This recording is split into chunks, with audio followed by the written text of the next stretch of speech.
ಎಲ್ರಿಗೂ ನಮಸ್ಕಾರ, ಶುಭ ಸುಪ್ರಭಾತ. ನೀವು ನೋಡ್ತಾ ಇದ್ದೀರಾ ಧರ್ಮ ಜ್ಯೋತಿ ಕಾರ್ಯಕ್ರಮ. ನಾನು ದಿವ್ಯಾ ಆಲೂರ್. ಆ ನಾದಬಿಂದು ಕಲಾತೀತನಾದ ಪರಮಾತ್ಮನ ಪವಿತ್ರವಾದ ಜ್ಯೋತಿಯು ತಮ್ಮೆಲ್ಲರ ಬಾಳಲ್ಲಿ ನಂದಾದೀಪವಾಗಿ ಬೆಳಗಲಿ ಎಂದು ಹಾರೈಸ್ತಾ, ಹಾಗಾಗಿ ಏನೆಲ್ಲ ಶುಭ ಸಂದೇಶವನ್ನು ಹೊತ್ತು ಬಂದಿದ್ದಾರೆ ಗುರುಗಳು ಕೇಳೋ ಸಮಯ. ಮೊದಲಿಗೆ ಅವರನ್ನ ಕಾರ್ಯಕ್ರಮಕ್ಕೆ ಸ್ವಾಗತಿಸ್ಬಿಡೋಣ. ಶ್ರೀಯುತರು ವೇದಾಗಮ ಪಂಡಿತರು, ಆಧ್ಯಾತ್ಮಿಕ ಚಿಂತಕರು, ಖ್ಯಾತ ಜ್ಯೋತಿಷಿಗಳು ಆದಂಥ ವಾಚಸ್ಪತಿ ಗುರುಗಳು ನಮ್ಮ ಈ ಕಾರ್ಯಕ್ರಮದ ಕೇಂದ್ರ ಬಿಂದುಗಳು. ಬನ್ನಿ ಕಾರ್ಯಕ್ರಮಕ್ಕೆ ಗುರುಗಳನ್ನ ಸ್ವಾಗತಿಸ್ಬಿಡೋಣ. ಗುರುಗಳೇ ನಮಸ್ಕಾರ. ಕಾರ್ಯಕ್ರಮಕ್ಕೆ ನಲ್ಮೆಯ ಸ್ವಾಗತ ತಮಗೆ. ನಮಸ್ತೆ. ಸೊ ಯಾವ ಕ್ಷೇತ್ರದ ಕುರಿತಾಗಿ ತಿಳಿಸ್ತಿದ್ದೀರಾ? ಹಾಗಾಗಿ ಲಕ್ಷ್ಮಿಯ ಸಂಬಂಧಿತವಾಗಿರತಕ್ಕಂಥ ಒಂದು ಕ್ಷೇತ್ರದ ಕಡೆಗೆ ಹೋಗೋಣ. ಇಲ್ಲಿ ಬಹಳ ವಿಶೇಷವಾದ್ದೇನಪ್ಪ ಅಂತಂದರೆ, ಇದು ಒಂದು ಉದ್ಭವ ಕ್ಷೇತ್ರ. ಅನೇಕರಿಗೆ ಈ ಕ್ಷೇತ್ರದ ಬಗ್ಗೆ, ಈ ಉದ್ಭವ ಕ್ಷೇತ್ರ ಅಂಥೇಳಿ ಕೆಲವರಿಗಂತೂ ಗೊತ್ತಿರಲಿಕ್ಕಿಲ್ಲ. ಮತ್ತಿನ್ನೊಂದು, ನಾವೆಲ್ಲ ಕಡೆ ದೇವರನ್ನು ಆ ವಿಗ್ರಹ ರೂಪದಲ್ಲಿ ನೋಡ್ತೇವಲ್ಲ, ಈ ಕ್ಷೇತ್ರದಲ್ಲಿ ದೇವಿ ಲಿಂಗ ರೂಪದಲ್ಲಿದ್ದಾಳೆ. ಹೌದಾ? ಹೌದು, ವಿಗ್ರಹ ರೂಪದಲ್ಲಿ ಇಲ್ಲ, ಲಿಂಗ ರೂಪದಲ್ಲಿದ್ದಾಳೆ. ನಾವು ಹೆಚ್ಚಾಗಿ ಲಿಂಗ ರೂಪ ಅಂತೇಳಿ ಬಂದಾಗ ಶಿವ ಅನ್ಕೋತೀವಿ. ಆದರೆ ಲೀನಂಗಮಯತೇತಿ ಲಿಂಗ ಅರ್ಥ ಏನು ಅಂತಂದರೆ, ಲಿಂಗ ಅಂತಂದರೆ ಅದು ಒಂದು ಸಾಂಕೇತಿಕವಾದ ಮೂರ್ತ ರೂಪ ಅಂತಷ್ಟೇ ಅರ್ಥ. ಇಲ್ಲಿ ಸಾಂಕೇತಿಕವಾಗಿರ್ತಕ್ಕಂತಹ ಮೂರ್ತ ರೂಪ ಲಿಂಗವಾದರೂ ಆ ಲಿಂಗದಲ್ಲಿ ಅದು ದೇವಿ ಸನ್ನಿಧಾನ ಅಥವಾ ಲಕ್ಷ್ಮಿಯ ಸಾನ್ನಿಧ್ಯ ಅನ್ನೋದಕ್ಕೆ ಪೂರಕವಾಗಿ ಇಲ್ಲಿರ್ತಕ್ಕಂಥದ್ದು ಲಿಂಗದ ಮೇಲೆ ಒಂದು ಬಂಗಾರದ ಗೆರೆ, ಇಲ್ಲಿರ್ತಕ್ಕಂತಹ ಲಿಂಗದ ಮೇಲೆ ಸ್ವರ್ಣ ರೇಖೆ ಇದೆ. ಬಂಗಾರದ ಬಣ್ಣದ ಒಂದು ರೇಖೆ ಇರೋದ್ರಿಂದ ಆ ರೇಖೆ ಕರೆಕ್ಟಾಗಿ ಗಮನಿಸಿದ್ರೆ ಗೊತ್ತಾಗ್ತದೆ ಅದು ದೇವಿಯ ಸನ್ನಿಧಾನ ಅಂತೇಳಿ ಸೂಚಿಸ್ತಕ್ಕಂಥದ್ದಕ್ಕೆ ಇರುವಂಥದ್ದು. ಯಾವ ಕ್ಷೇತ್ರ ಅಂತ ಒಂದು ಅಂದಾಜಂತೂ ಆಗಿರುತ್ತೆ. ಬೆಟ್ಟದ ತಪ್ಪಲಿನಲ್ಲಿದೆ, ಸೌಪರ್ಣಿಕಾ ನದಿಯ ದಂಡೆ ಮೇಲಿರ್ತಕ್ಕಂಥದ್ದು. ಬಹಳ ವಿಶೇಷವಾಗಿ ಶ್ರೀಚಕ್ರ ಸಂಚಾರಿಣಿಯಾಗಿರ್ತಕ್ಕಂತಹ ದೇವಿ ಮತ್ತು ಪರಶುರಾಮ ಪ್ರತಿಷ್ಠೆ ಶಂಕರಾಚಾರ್ಯರಿಂದ ಸೌಮ್ಯಳಾದಂತಹ ರೂಪ. ಇಷ್ಟು ಹೇಳಿದ್ದೀನಿ. ಇದು ದಕ್ಷಿಣ ಕನ್ನಡದಲ್ಲಿ ಇರ್ತಕ್ಕಂತಹ ದೇವಸ್ಥಾನ. ಇದು ಯಾವುದು ಅಂತಂದರೆ, ನಮಗೆಲ್ಲರಿಗೂ ಗೊತ್ತಿರತಕ್ಕಂಥ ಒಂದು ಕ್ಷೇತ್ರ. ಕೋಲ ಮಹರ್ಷಿಗಳು ತಪಸ್ಸು ಮಾಡಿದಂತಹ ಜಾಗ ಕೊಲ್ಲೂರು. ಇಲ್ಲಿ ಏನಾಗ್ತದೆ, ಆ ಕ್ಷೇತ್ರದ ಮಹಾತ್ಮೆಯನ್ನು ನೋಡಬೇಕು ನಾವು. ಕಂಹಾಸುರ ಅಂತ ಒಬ್ಬ ರಾಕ್ಷಸ ಇದ್ದ. ಆತನ ಹೆಂಡತಿ ಮಹಾದೈವ ಭಕ್ತೆ, ಆಕೆ ಮಹಾಲಕ್ಷ್ಮಿಯ ಆರಾಧಕಳು. ಅವಳು ಬಹಳ ದೊಡ್ಡ ತಪಸ್ವಿಯಾಗಿರ್ತಾಳೆ, ಅರ್ಥಾತ್ ಭಕ್ತೆಯಾಗಿರ್ತಾಳೆ. ಈ ಕಂಹಾಸುರ ಪ್ರಚಂಡ ಬಲಶಾಲಿ. ಅವನು ತಪಸ್ಸನ್ನು ಮಾಡ್ತಾನೆ. ತಪಸ್ಸು ಮಾಡಿದಾಗ ಅವನಿಗೆ ಉದ್ದೇಶ ಏನಪ್ಪ ಅಂತಂದರೆ, ತ್ರಿಲೋಕ ವಿಜಯ ಆಗೋದ್ರ ಜೊತೆಯಲ್ಲಿ ಅವನು ಅಮರನಾಗಬೇಕು ಅನ್ನುವಂಥ ಸಂಕಲ್ಪವನ್ನು ಇಟ್ಕೊಂಡಿರ್ತಾನೆ. ಇಲ್ಲಿ ವಿಚಿತ್ರ ಏನು ಅಂದರೆ, ಅವನಿಗೆ ಬೇರೆ ಯಾವುದೇ ತೊಂದರೆ ಮಾಡೋಕ್ಕೆ ಆಗದೇ ಇರುವಂಥ ಸ್ಥಿತಿ. ಯಾಕೆ ಅಂದರೆ, ಅವನ ಪತ್ನಿ ಅಷ್ಟು ದೊಡ್ಡ ಪತಿವ್ರತೆ. ಪತ್ನಿ ಪತಿವ್ರತೆಯಾಗಿದ್ದಂಥ ಸಂದರ್ಭದಲ್ಲಿ ಅವನನ್ನು ಸಂಹಾರ ಮಾಡಲಿಕ್ಕೆ ಕೂಡ ಆಗದೇ ಇರುವಂಥ ಪ್ರಸಂಗ. ಯಾಕೆಂದರೆ ಅವಳಿಗೆ ಸೌಭಾಗ್ಯವತಿಯಾಗುವ ಅನ್ನುವಂಥ ಅನುಗ್ರಹ ಇರುತ್ತಲ್ವ. ಹಾಗಾಗಿ ಕಂಹಾಸುರನನ್ನು ಸಂಹಾರ ಮಾಡಲಿಕ್ಕೆ ಆಗೋದಿಲ್ಲ ಅಂತ ಹೇಳೋದು ಗೊತ್ತಾದಾಗ ದೇವತೆಗಳೆಲ್ಲರೂ ಹೋಗಿ ಸರಸ್ವತಿಯಲ್ಲಿ ಪ್ರಾರ್ಥನೆಯನ್ನು ಮಾಡ್ತಾರೆ, ನೀನು ಹೋಗಿ ಆ ಕಂಹಾಸುರನ ನಾಲಿಗೆಯನ್ನು ಪ್ರತಿಬಂಧಿಸಿಬಿಡು, ನಿರ್ಬಂಧಿಸಿಬಿಡು ಅಂಥೇಳಿ. ಹಾಗೆ ಸರಸ್ವತಿ ಅದೇ ಕೆಲಸವನ್ನು ಮಾಡ್ತಾಳೆ. ಬ್ರಹ್ಮ ಪ್ರತ್ಯಕ್ಷ ಆಗಿ ಏನು ಬೇಕು ನಿನಗೆ ಕೇಳು ಅಂಥೇಳಿ ಹೇಳಿದಾಗ ನಾಲಿಗೆಯಿಂದ ಮಾತು ಬರೋದಿಲ್ಲ, ಮೂಕನಾಗ್ಬಿಡ್ತಾನೆ ಅವನು. ಹಾಗಾಗಿ ಆ ಮೂಕನಾಗಿ ಅಂಥದ್ರಲ್ಲೂ ಸಾಕಷ್ಟು ಉಪಟಳವನ್ನು ಕೊಡ್ತಾನೆ. ವರ ಅನುಗ್ರಹ ತಗೊಳ್ಳೋಕ್ಕಾಗೋದಿಲ್ಲ. ಆದರೆ ತಪಸ್ಸಿನ ಬಲ ಅಂತಕ್ಕಂಥದ್ದಿದ್ದೇ ಇದೆ. ವರ ಇಲ್ಲದೆ ಇದ್ರೂ ತಪಸ್ಸಿನ ಬಲ ಇದ್ದೇ ಇರೋದರಿಂದ ಸಾಕಷ್ಟು ಸಮಸ್ಯೆಯನ್ನು ಕೊಡ್ತಾನೆ. ಹಾಗೆ ಅಷ್ಟೆಲ್ಲ ಸಮಸ್ಯೆಯನ್ನು ಕೊಡೋದ್ರ ಜೊತೆಯಲ್ಲಿ ಆಗ ಅಲ್ಲಿ ತಪಸ್ಸು ಮಾಡ್ತಾ ಇದ್ದಂತಹ ಕೋಲ ಮಹರ್ಷಿಗಳಿಗೆ ಕೂಡ ಅವನಿಂದ ಸಮಸ್ಯೆ ಆಗತ್ತೆ. ಅಂಥ ಸಂದರ್ಭದಲ್ಲಿ ಕೋಲ ಮಹರ್ಷಿಗಳು ದೇವಿಯನ್ನು ಧ್ಯಾನಿಸಿದಾಗ ಆಕೆ ಅಲ್ಲಿ ಕಾಳಿಯ ರೂಪದಲ್ಲಿ ಪ್ರತ್ಯಕ್ಷಳಾಗ್ತಾಳೆ. ಭದ್ರಕಾಳಿಯ ರೂಪ. ಭದ್ರಕಾಳಿಯ ಮೂಲ ರೂಪ ಇರೋದು ಎಲ್ಲಿ ಅಂತಂದರೆ, ಕೊಲ್ಲೂರಿನಿಂದ ಸುಮಾರು 20 ಕಿಲೋಮೀಟರ್ ದೂರ ಇರತಕ್ಕಂತಹ ಕೊಡಚಾದ್ರಿ ಬೆಟ್ಟದ ಮೇಲೆ. ಕೊಡಚಾದ್ರಿ ಬೆಟ್ಟದ ಮೇಲೆ ಭದ್ರಕಾಳಿಯ ಮೂಲಸ್ಥಾನ, ಕೊಲ್ಲೂರಿನ ಮೂಲಸ್ಥಾನ. ತುಂಬಾ ಜನ ಹೇಳ್ತಾರಲ್ಲ ಗುರುಗಳೇ, ಕೊಲ್ಲೂರಿಗೆ ಹೋಗೋದಕ್ಕಿಂತ ಮುಂಚೆ ಕೊಡಚಾದ್ರಿಗೆ ಹೋಗಿ ಮೂಲಸ್ಥಾನ ಅಲ್ಲಿ ಭದ್ರಕಾಳಿ ಗುಹೆ ಅಂದರೆ ಗುಡಿ ಬೇರೆ ಇದೆ, ಪ್ರತ್ಯೇಕ ಇದೆ.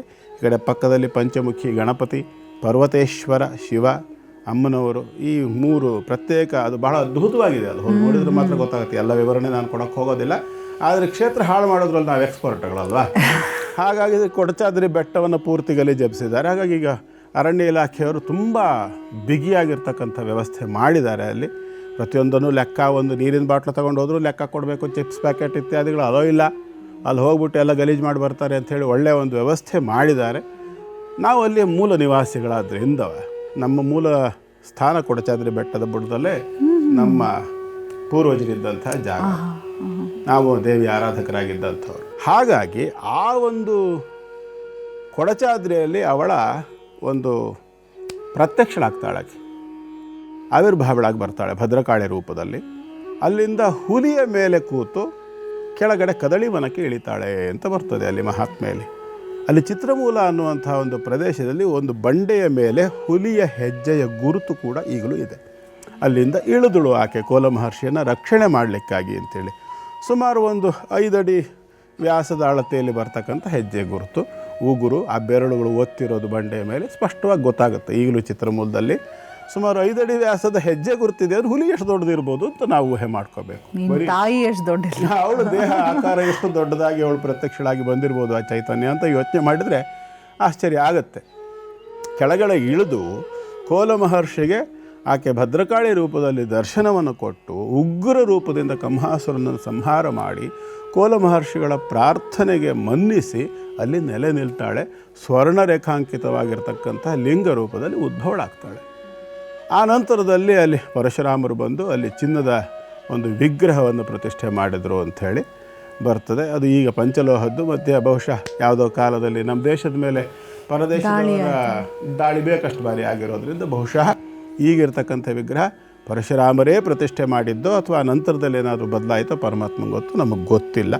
ಒಟ್ಟಾರೆ ಈಗ ಅಲ್ಲಿರ್ತಕ್ಕಂಥದ್ದು ಮೂಲ ವಿಗ್ರಹಕ್ಕೆ ಅಂದರೆ ಲಿಂಗ ರೂಪದಲ್ಲಿ ಪೂಜೆ ನಡೀತದೆ. ಶಂಕರಾಚಾರ್ಯರಿಂದ ಶ್ರೀಚಕ್ರ ಸ್ಥಾಪನೆ ಆಗಿದೆ ಅಲ್ಲಿ.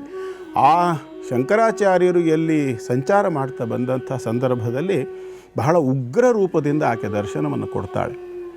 ಅವರು ಸ್ತೋತ್ರ ಮಾಡಿ ಪ್ರಾರ್ಥನೆ ಮಾಡ್ಕೊಳ್ತಾರೆ ಶಂಕರಾಚಾರ್ಯರು, ತಾಯಿ ನೀನು ಮಾತೆ, ಜಗನ್ಮಾತೆ, ಅಮ್ಮ ನೀನು ಇಷ್ಟು ಉಗ್ರಳಾಗಿದ್ದರೂ ಮಕ್ಕಳು ನಮ್ಮ ಗತಿ ಏನಮ್ಮ, ಸ್ವಲ್ಪ ಸಾಫ್ಟ್ ಆಗೋ, ನೀನು ಸೌಮ್ಯ ರೂಪಿಯಾಗು ಅಂಥೇಳಿ ಪ್ರಾರ್ಥನೆ ಮಾಡಿ ಸ್ತೋತ್ರ ಮಾಡಿದ ಆಕೆ ಸೌಮ್ಯ ರೂಪದಲ್ಲಿ ಅಲ್ಲಿ ನೆಲೆ ನಿಂತಳು. ಅಂಬಿಕೆಯ ರೂಪದಲ್ಲಿ, ಅಂಬಿಕೆಯನ್ನು ಮಹಾ ಸೌಮ್ಯವಾಗಿರತಕ್ಕಂಥ 16 ವರ್ಷದ ಕನ್ನಿಕೆ ಅಂತ ಅರ್ಥ. 16 ವರ್ಷದ ಸ್ತ್ರೀ, ಷೋಡಶಿ ಅಂಥೇಳಿ. ಹಾಗಾಗಿ ಅಲ್ಲಿ ಶ್ರೀಚಕ್ರದಲ್ಲಿ ಅಂಬಿಕಾ ರೂಪದಲ್ಲಿ ಅವಳನ್ನು ಆರಾಧನೆ ಮಾಡಬೇಕು. ಅವನು ಸಾಯುವಂಥ ಸಂದರ್ಭದಲ್ಲಿ ಆ ಕಂಹಾಸುರ ಅರ್ಥಾತ್ ಮೂಕಾಸುರ ಏನಿದ್ದಾನೆ ಆತನ ಪತ್ನಿ ಮಹಾದೈವಭಕ್ತಿ ಆಗಿದ್ದರಿಂದ ಅವನು ಮೂಕಾಸುರನನ್ನು ಸಂಹಾರ ಮಾಡಿದಂತಹ ಅಂಬಿಕೆ ಆದ್ದರಿಂದ ಅವಳು ಮೂಕಾಂಬಿಕೆ ಅನ್ನುವಂಥ ಒಂದು ನಾಮಕರಣ ಆಯಿತು. ಅಲ್ಲಿ ಇವತ್ತಿಗೂ ಕೂಡ ಮೂಕಾಂಬಿಕಾ ಸ್ವರೂಪದಲ್ಲಿ ಅವಳನ್ನು ಆರಾಧನೆ ಮಾಡ್ತಾರೆ. ಅಲ್ಲಿ ಕ್ಷೇತ್ರದಲ್ಲಿ ಯಾರಿಗೆ ವಿಶೇಷವಾಗಿ ಈ ಒಂದು ಮಾತಿನ ವಿಷಯದಲ್ಲಿ ಸಮಸ್ಯೆ ಇದ್ದರೆ, ನಾಲಿಗೆ ಸರಿಯಾಗಿ ಸ್ಪಷ್ಟವಾಗಿ ಹೊರಳ್ತಾ ಇಲ್ಲ, ಮಾತು ಬರ್ತಾ ಇಲ್ಲ ಅನ್ನುವಂಥ ಸಂದರ್ಭ ಇದ್ದರೆ, ಅಥವಾ ವಿದ್ಯೆ ಇರ್ಬೋದು, ಅಲ್ಲಿ ಕೂಡ ಅಕ್ಷರಾಭ್ಯಾಸ ಶೃಂಗೇರಿಯಲ್ಲಿ ಮಾಡೋದು ಹಾಗೆ ಅಕ್ಷರಾಭ್ಯಾಸ ಮಾಡ್ತಕ್ಕಂಥದ್ದು ವಿಶೇಷವಾಗಿ ಅನೇಕ ರೀತಿಯ ಆರಾಧನೆಗಳು ಅಲ್ಲಿ ನಡೆಯುತ್ತೆ. ಹಾಗಿದ್ರೆ ಕೊಲ್ಲೂರಿಗೆ ಹೋಗುವಂಥವ್ರು ಭಕ್ತರೆಲ್ಲರೂ ಹೋಗ್ಬೋದು, ಆ ದೇವಿಯ ಕೃಪೆಯನ್ನು ಪಡ್ಕೊಳ್ಬೋದು. ಮಕ್ಕಳು ಸ್ವಲ್ಪ ಓದ್ತಾ ಇಲ್ಲ ಅಥವಾ ಮಕ್ಕಳಿಗೆ ಪ್ರಾರಂಭದಲ್ಲಿ ಮಾತೇ ಬರ್ತಿಲ್ಲ ಅನ್ನೋರಿಗೆ ಚಮತ್ಕಾರದ ರೀತಿಯಲ್ಲಿ ಮಾತು ಬರುತ್ತೆ ಅಲ್ಲಿ ಹೋಗಿ ಬಂದರೆ ಅಂತ ಬಹಳಷ್ಟು ಜನ ಹೇಳಿರೋದು ನಾವು ಕೂಡ ಕೇಳಿದ್ದೀವಿ. ಸೊ ನಂಬಿದ್ರೆ ಉಂಟು, ಇಲ್ಲದಿದ್ರೆ ಇಲ್ಲ, ಎಲ್ಲದಕ್ಕೂ ಈ ದೇವಸ್ಥಾನ ಕಾಡಿನೊಳಗಿದೆ. ಆದರೆ ಇವತ್ತಿನ ಆಧುನಿಕ ಜೀವನ ಶೈಲಿಗೆ ಬೇಕಾಗಿರ್ತಕ್ಕಂಥ ಎಲ್ಲ ಸೌಕರ್ಯಗಳಿದೆ. ವಿಶೇಷವಾಗಿರ್ತಕ್ಕಂತಹ ನೀರಿನ ಸಾನ್ನಿಧ್ಯ ಇದೆ, ಸಾಂದ್ರತೆ ಇದೆ. ಅತ್ಯಂತ ಪ್ರಸಿದ್ಧವಾದ ಅದ್ಭುತವಾದಂತಹ 4 ಧಾರೆಗಳನ್ನು ಹೊಂದಿದಂಥ ದೊಡ್ಡ ಜಲಪಾತ ಇದೆ ಸಮೀಪದಲ್ಲಿ.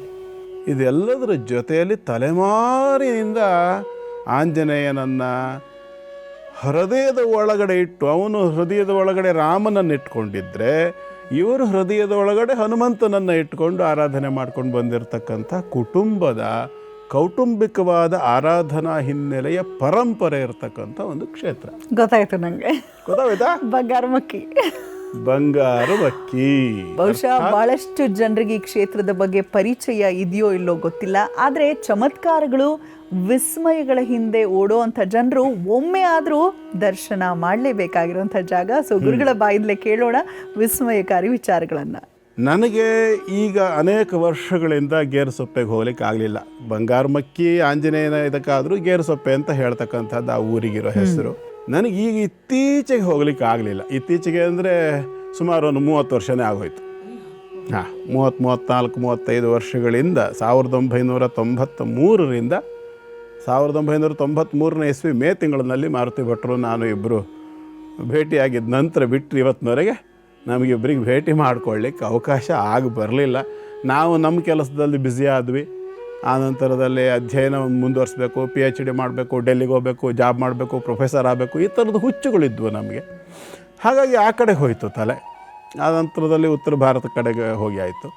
ಆ ನಂತರ ಮತ್ತೆ ಅಧ್ಯಯನ ಮುಂದುವರಿಸ್ಬೇಕು, ಅನುಷ್ಠಾನ ಮಾಡ್ಕೋಬೇಕು, ಗುರು ಸೇವೆ ಮಾಡಬೇಕು, ಇದೆಲ್ಲದೂ ಮಾಡ್ಕೊಂಡು ಬರ್ತಿದ್ದಂಗೆ ಮದುವೆ ಮಾಡ್ಕೋಬೇಕು, ಮಕ್ಕಳು ಇತ್ಯಾದಿಗಳೆಲ್ಲ.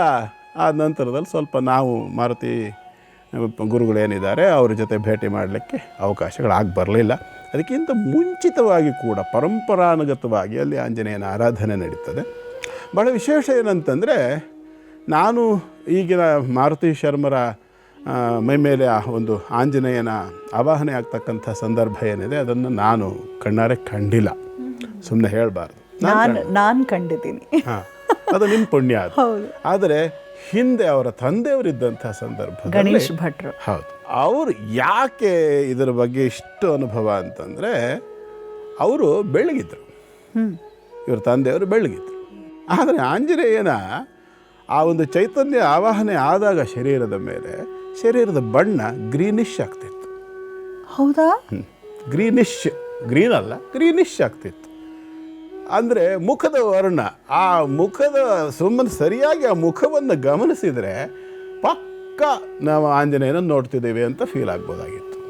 ಅಷ್ಟು ಅದ್ಭುತವಾಗಿತ್ತು. ನಾನು ಇವರನ್ನು ನೋಡಲಿಕ್ಕೆ ನಂಗೆ ಆಗಲಿಲ್ಲ. ಆಂಜನೇಯ ಯಾವಾಗಾದರೂ ಅವಕಾಶ ಕೊಡ್ತಾನೆ ಅದು ಅವನಿಗೆ ಬಿಡ್ತೀನಿ ನಾನು, ಯಾಕೆಂದರೆ ನಾನು ಒಬ್ಬ ಭಕ್ತನಯ್ಯ. ಹಾಗಾಗಿ ಅಂದರೆ ಯಾಕೆ ಮಾತನ್ನು ಹೇಳ್ತೀನಿ ಅಂದರೆ, ಪ್ರಾಕೃತಿಕವಾಗಿ ತಪಸ್ಸಿಗೆ ಯೋಗ್ಯವಾಗಿರತಕ್ಕಂಥ ಒಂದು ಸ್ಥಾನ ಅದು. ಯಾಕೆಂದರೆ ಸಹ್ಯಾದ್ರಿ ಬೆಟ್ಟದ ತುಟ್ಟ ತುದಿಯದು, ಕೆಳಗಡೆ ಇಳಿದ್ರೆ ಘಟ್ಟದ ಮಧ್ಯದಲ್ಲಿರ್ತಕ್ಕಂಥ ದೇವಸ್ಥಾನ ಅದು. ಶರಾವತಿ ನದಿಯ ದಂಡೆಯ ಮೇಲೆ ಕೆಳಗಡೆ ಇಳಿದ್ರೆ ನಮಗೆ ಕರಾವಳಿ ತೀರ ಪ್ರದೇಶಕ್ಕೆ ನಾವು ಎಂಟ್ರಿ ಹಾಕ್ತೀವಿ. ಮೇಲೆ ಹತ್ತಿರ ಸಂಪೂರ್ಣ ಮಲೆನಾಡಿಗೆ ಬರ್ತೀವಿ ಅಲ್ವಾ, ನೀವು ನೋಡಿರ್ತೀರ. ಹಾಗಾಗಿ ಅದು ಎಷ್ಟೋ ವರ್ಷಗಳ ಹಿಂದೆಯೇ ತಪಸ್ವಿಗಳಿದ್ದಂಥ ಜಾಗ, ತಪೋಭೂಮಿ ಅದು. ಬಹಳ ವಿಶೇಷ ಏನಪ್ಪ ಅಂತಂದರೆ, ಅದು ರಾಮಾಯಣದ, ವಾಲ್ಮೀಕಿ ರಾಮಾಯಣದ ಸುಂದರ ಕಾಂಡದಲ್ಲಿ ಹನುಮಂತನೇ ಸೀತೆಗೆ ಹೇಳಿರ್ತಕ್ಕಂತಹ ಒಂದು ಮಾತಿದೆ, ತತ್ರಾಹಂ ಜಾತೋ ವಾತೇನ ಮೈಥಿಲಿ ಅಂತ. ಅಂದರೆ ಗೋಕರ್ಣದಲ್ಲಿ ನಾನು ಹುಟ್ಟಿದ್ದು ಅನ್ನೋ ಮಾತನ್ನು ರಾಮಾಯಣದಲ್ಲಿ ನಾವು ಕರೆಕ್ಟಾಗಿ ಗಮನಿಸಿದ್ರೆ ಗೊತ್ತಾಗುತ್ತೆ. ಯಾಕೆಂದರೆ ಹನುಮನ ಜನ್ಮಸ್ಥಾನದ ಬಗ್ಗೆ ಸ್ವಲ್ಪ ವಿವಾದ ಇದೆ. ಕೆಲವರು ಆತ ಹೊಸಪೇಟೆ ಹತ್ತಿರ ಹನುಮಾದ್ರಿ ಅಂಜನಾದ್ರಿ ಬೆಟ್ಟದಲ್ಲಿ ಹುಟ್ಟಿದ ಅಂತ ಹೇಳೋರಿದ್ದಾರೆ, ಗೋಕರ್ಣದಲ್ಲಿ ಹುಟ್ಟಿದ್ದು ಅಂತ ಹೇಳೋರಿದ್ದಾರೆ, ಕಿಷ್ಕಿಂಧೆಯಲ್ಲಿ ಹುಟ್ಟಿದ್ದು ಅಂತ ಹೇಳೋರಿದ್ದಾರೆ. ಕಿಷ್ಕಿಂಧೆ ಆ ನಂತರದಲ್ಲಿ ಅವನು ಬಂದು ಸೇರಿದ್ದೇ ಹೊರತು ಹುಟ್ಟಿದ್ದು ಕಿಷ್ಕಿಂಧೆಯಲ್ಲಿ ಅಲ್ಲ. ಅಂಜನಾದ್ರಿ ಬೆಟ್ಟ ಅಂತ ಅವ್ರು ಹೇಳ್ಕೊಳ್ಳಿ, ಸಂತೋಷ, ಅವ್ರು ಮಾಡ್ಕೊಳ್ಳಿ, ನನಗೆ ಗೊತ್ತಿಲ್ಲ. ನನಗೆ ಹನುಮಂತ ವಾಟ್ಸಪ್ಪಲ್ಲಿ ಏನು ಮೆಸೇಜು ಲೊಕೇಶನ್ನು ಕಳಿಸಿಲ್ಲ, ನೋಡಪ್ಪ ನಂದು ಲೊಕೇಶನ್ ಇದು, ಹುಟ್ಟಿದ್ದು ಹೇಳ್ಕೊಂಡು ನಂಗೆ ಹನುಮಂತ ಲೊಕೇಶನ್ನು ಕಳಿಸಿಲ್ಲ, ಫೋನ್ ಮಾಡಿ ಹೇಳೂ ಇಲ್ಲ. ಆದರೆ ನಾನು ಹೇಳ್ತಿರೋದು, ವಾಲ್ಮೀಕಿ ರಾಮಾಯಣ ಸುಂದರಕಾಂಡದಲ್ಲಿ ಹನುಮಂತ ತನ್ನ ಪರಿಚಯವನ್ನು ಸೀತೆಗೆ ಮಾಡಿಕೊಡೋ ಸಂದರ್ಭದಲ್ಲಿ ಗೋಕರ್ಣದಲ್ಲಿದ್ದಂತಹ ಜನರ ಸಂರಕ್ಷಣೆಗಾಗಿ ಬಂದಂತಹ ತನ್ನ ತಂದೆ ಕೇಸರಿ ಮತ್ತು ತಾಯಿ ಅಂಜನಾದೇವಿಯರು ಅಲ್ಲಿರ್ತಕ್ಕಂತಹ ಬೆಟ್ಟದಲ್ಲಿ ಶತಶೃಂಗ ಪರ್ವತ ಅಂತ ಇದೆ, ಅಲ್ಲಿ ಶತಶೃಂಗಗಿರಿ ಅಂತ. ಶತಶೃಂಗಗಿರಿಯ ಬೆಟ್ಟದ ವಾತಾವರಣದಲ್ಲಿ ಅವರ ಆ ಪ್ರಕೃತಿಯ ಸೊಬಗನ್ನು ಕಂಡು ಅಲ್ಲೇ ಸ್ವಲ್ಪ ದಿವಸ ಇರಬೇಕು ಅಂತ ಉಳಿದಾಗ ಅಲ್ಲಿ ತಾನು ಆ ಅಂಜನಾದೇವಿಯ ಗರ್ಭದಲ್ಲಿ ಕೇಸರಿ ಎಂಬ ವಾನರ ರಾಜನ ಒಂದು ಅವರಿಬ್ಬರ ಜೋಡಿಗೆ ತಾನು ಮಗನಾಗಿ ರುದ್ರಾಂಶದಿಂದ ಹುಟ್ಟಿ ಬಂದೆ. ಜಾತೋ ವಾತೇನ ಮೈಥಿಲಿ, ರುದ್ರನ ತೇಜಸ್ಸನ್ನು ವಾಯುದೇವ ಅಂಜನಾದೇವಿಯ ಗರ್ಭದಲ್ಲಿ ಇಟ್ಟು ಆ ಮೂಲಕವಾಗಿ ತಾನು ಹುಟ್ಟಿದೆ ಅಲ್ಲಿ ಹುಟ್ಟಿದೆ ಅಂತ ಬರ್ತದೆ. ಹಾಗಾಗಿ ಅವನ ಮೂಲ ಜನ್ಮಸ್ಥಾನಕ್ಕೆ ಬಹಳ ಸಮೀಪದಲ್ಲಿ ಕೆಲವೇ ಕಿಲೋಮೀಟರ್ಗಳು ದೂರ, ಅಲ್ಲಿಂದ ಅಲ್ಲಿಗೆ ಸುಮಾರು ಒಂದು 50 ಕಿಲೋಮೀಟ್ರ್ ಆಗ್ಬೋದು. ಜರ್ನಿ ಲೆಕ್ಕ ಹಿಡ್ಕೊಂಡ್ರೆ 50 ಕಿಲೋಮೀಟ್ರು ಆಗಲಿಕ್ಕಿಲ್ಲ. ಅಷ್ಟು ದೂರದಲ್ಲಿ ಈ ಒಂದು ಕ್ಷೇತ್ರ ಅಂತಕ್ಕಂಥದ್ದಿದೆ. ಇದು ಕೂಡ ಈಗ ಇತ್ತೀಚೆಗೆ ಮಾಡರ್ನೈಸ್ ಆಗಿದ್ದಷ್ಟು ಬಿಟ್ಟರೆ, ಆಧುನಿಕ ಎಲ್ಲ ವ್ಯವಸ್ಥೆಗಳನ್ನು ಒಳಗೊಂಡಿದ್ದಷ್ಟು ಬಿಟ್ಟರೆ, ಮುಂಚೆ ಒಂದು ಕಾಲದಲ್ಲಿ ಆ ಗೇರುಸೊಪ್ಪ ಸರ್ಕಲ್ನಿಂದ ದೇವಸ್ಥಾನದವರೆಗೂ ನಡಿಬೇಕಿತ್ತು. ಮಳೆಗಾಲದಲ್ಲಿ ಇಂಬಳ ಅಂಥೇಳಿ, ಆ ಲೀಚ್ ಅಂತ ಹೇಳ್ತಾರಲ್ಲ ಇಂಗ್ಲೀಷ್ನಲ್ಲಿ, ಅದರ ಕಾಟ, ನಡ್ಕೊಂಡು ಹೋಗುವಾಗ ಚಪ್ಪಲ್ಗೆ ಏನಾದ್ರು ಬೂಟ್ಗೆ ಹಾಕ್ಕೊಂಡು ಹೋಗೋರಿಗೆ ಬೂಟ್ ಒಳಗಡೆ 1-2 ಸೇರ್ಕೊಂಡು ಹೋದ್ರೆ ಮುಗೀತು, ಇಡೀ ಬೂಟ್ ಒಳಗಡೆಗೆ ಓಕ್ಲಿರ್ತಿತ್ತು. ಅಷ್ಟು ಘೋರವಾಗಿರತಕ್ಕಂಥ ಕಾಡು. ಆ ಕಾಡಿನಲ್ಲಿ ವಂಶಪಾರಂಪರ್ಯವಾಗಿ ಆಂಜನೇಯನನ್ನು ಭಕ್ತಿ ಶ್ರದ್ಧೆಗಳಿಂದ ಆರಾಧನೆ ಮಾಡಿಕೊಂಡು, ಅರ್ಚನೆ ಮಾಡಿಕೊಂಡು, ಪೂಜೆ ಮಾಡಿಕೊಂಡು, ಸನ್ನಿಧಾನವನ್ನು ಉಳಿಸಿಕೊಂಡು, ಬೆಳೆಸಿಕೊಂಡು, ಭಕ್ತರನ್ನು ಗಳಿಸಿಕೊಂಡು ಕ್ಷೇತ್ರ ಇವತ್ತು ನೆಲೆಯಾಗಿ ನಿಂತಿದೆ. ಅಲ್ಲಿ ಹೋಗ್ತಕ್ಕಂಥವರು ವಿಶೇಷವಾಗಿ ಏನೇನು ಅನುಗ್ರಹವನ್ನು ಪಡ್ಕೋಬೋದು ಸೇವೆ ಮಾಡಿದರೆ?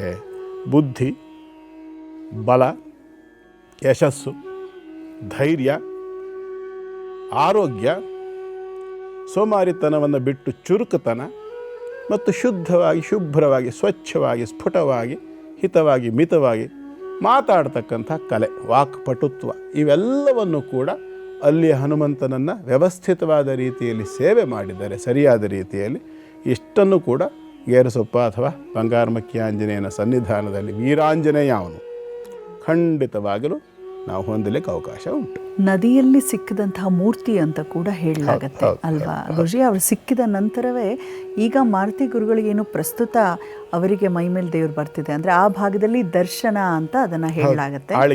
ಅದು 9ನೇ ವ್ಯಕ್ತಿ ಅವರು. ಅದಕ್ಕೂ ಹಿಂದಿನ ಮೊದಲಿಗೆ ಯಾರಿಗೆ ಆ ಮೂರ್ತಿ ಸಿಕ್ಕಿದ ನಂತರ ದರ್ಶನ ಬರಲು ಪ್ರಾರಂಭವಾಯಿತು ಅಂತ. ಬಹುಶಃ ಹಿಂದಿನ ಆಧುನಿಕ ಯುಗದಲ್ಲಿ ಕೆಲವ್ರಿಗೆ ಅಚ್ಚರಿ ಆಗ್ಬೋದು, ಇದು ನಿಜಾನಾ, ಈ ಥರ ಎಲ್ಲ ಆಗುತ್ತಾ ಅಂದರೆ ಅವರ ಮೈ ಮೇಲೆ ಆವಾಹನೆ ಆದಾಗ. ಯಾಕಂದರೆ ಗುರುಗಳ ಹತ್ರ ಕೇಳ್ತಾ ನಾನು ಆ ವಿಚಾರವನ್ನು ಹಂಚ್ಕೊಳ್ಳಿಕ್ಕೆ ಇಷ್ಟಪಡ್ತೀನಿ. ಯಾಕಂದರೆ ನಾವು ಬಹಳಷ್ಟು ವರ್ಷಗಳ ಕಾಲ ಜ್ಯೋತಿಷ್ಯ ಕಾರ್ಯಕ್ರಮದಲ್ಲಿ ಭಾಗಿಯಾಗಿರೋದ್ರಿಂದ ಯಾರೋ ಒಬ್ಬರು ನನ್ನ ಕಷ್ಟದ ಸಮಯದಲ್ಲಿ ಕರ್ಕೊಂಡು ಹೋದಾಗ ಗುರುಗಳ ಮೈ ಮೇಲೆ ಆವಾಹನೆ ಆಗಿರೋದನ್ನು ನೋಡಿ ನಾನು ಅಂದ್ಕೊಂಡೆ ಇದು ನಿಜಾನ ಅಂತ. ಯಾಕಂದರೆ ನಾನು ಪರೀಕ್ಷೆ ಮಾಡದೆ ಯಾವುದನ್ನು ಒಪ್ಪು ಅಂತ ಹೆಣ್ಮಗಳಲ್ಲ. ಹೌದು, ಅದು ಸತ್ಯವಿರಬಹುದು, ಆದರೆ ನನ್ನ ಅನುಭವಕ್ಕೆ ಬರಬೇಕು ಅನ್ನೋದು ನನ್ನ ಭಾವನೆ. ಆದರೆ ಅವರು ಕಣ್ಬಿಟ್ಟು ಕೂಡ ನಮ್ಮನ್ನು ನೋಡೋದಿಲ್ಲ. ಗುರುಗಳು ಹೇಳಿದಾಗೆ ಆವಾಹನೆ ಆದಾಗ ಒಂದಿಬ್ಬರು ಹಿಡಿದುಕೊಂಡಿರ್ತಾರೆ, ಆವೇಶಕ್ಕೆ ಒಳಗಾಗಿರ್ತಾರೆ. ಅಲ್ಲಿಂದ ಇಲ್ಲಿ, ಇಲ್ಲಿಂದ ಅಲ್ಲಿ, ಥೇಟ್ ನಿಮಗೆ ಹನುಮನ ರೀತಿಯ ವರ್ತನೆ ಕೂಡ ನೋಡ್ಬೋದು. ಗರ್ರ ಅಂತ ಹೇಳಿ ಓಡಾಡ್ತಿರ್ತಾರೆ. ಒಂಥರ ಗಾಬರಿ ಹುಟ್ಟಿಸತಿ, ಇದು ಏನು ಹೇಳ್ತಿದ್ದಾರೆ. ಆದರೆ ಅವ್ರು ಹೇಳಿದಂಥ ವಿಚಾರವೆಲ್ಲವೂ ಕೂಡ ನನಗೂ ನಡೆದಿದೆ, ಬಹಳಷ್ಟು ಜನರಿಗೆ ನಡೆದಿದೆ. ಗುರುಗಳೇ, ಮೊನ್ನೆ ಒಬ್ಬರಿಗೆ ಪರಿಹಾರ ಹೇಳುವಾಗ ನೀವು ಅಶ್ವತ್ಥ ಕಟ್ಟೆ ಬಗ್ಗೆ ಹೇಳ್ತಾ ಇದ್ರಿ, ಪ್ರದಕ್ಷಿಣೆ ಬಗ್ಗೆ. ಸೊ ಇವತ್ತಿನ ಆಚಾರ ವಿಚಾರ ವಿಭಾಗದಲ್ಲಿ ಬಹಳಷ್ಟು ಜನರಿಗೆ ಈ ಪ್ರಶ್ನೆ ಇರ್ಬೋದು, ಎತ್ತಿಂದ ಎತ್ತ ಸಂಬಂಧವಯ್ಯ ಅನ್ನೋ ರೀತಿ. ಮಕ್ಕಳಾಗಲಿಲ್ವಾ, ಬೆಳ್ಳಂಬೆಳಗ್ಗೆ ಎದ್ದು ಬ್ರಾಹ್ಮಿ ಮುಹೂರ್ತದಲ್ಲಿ ಅಶ್ವತ್ಥ ಕಟ್ಟೆ ಸುತ್ತಬೇಕು.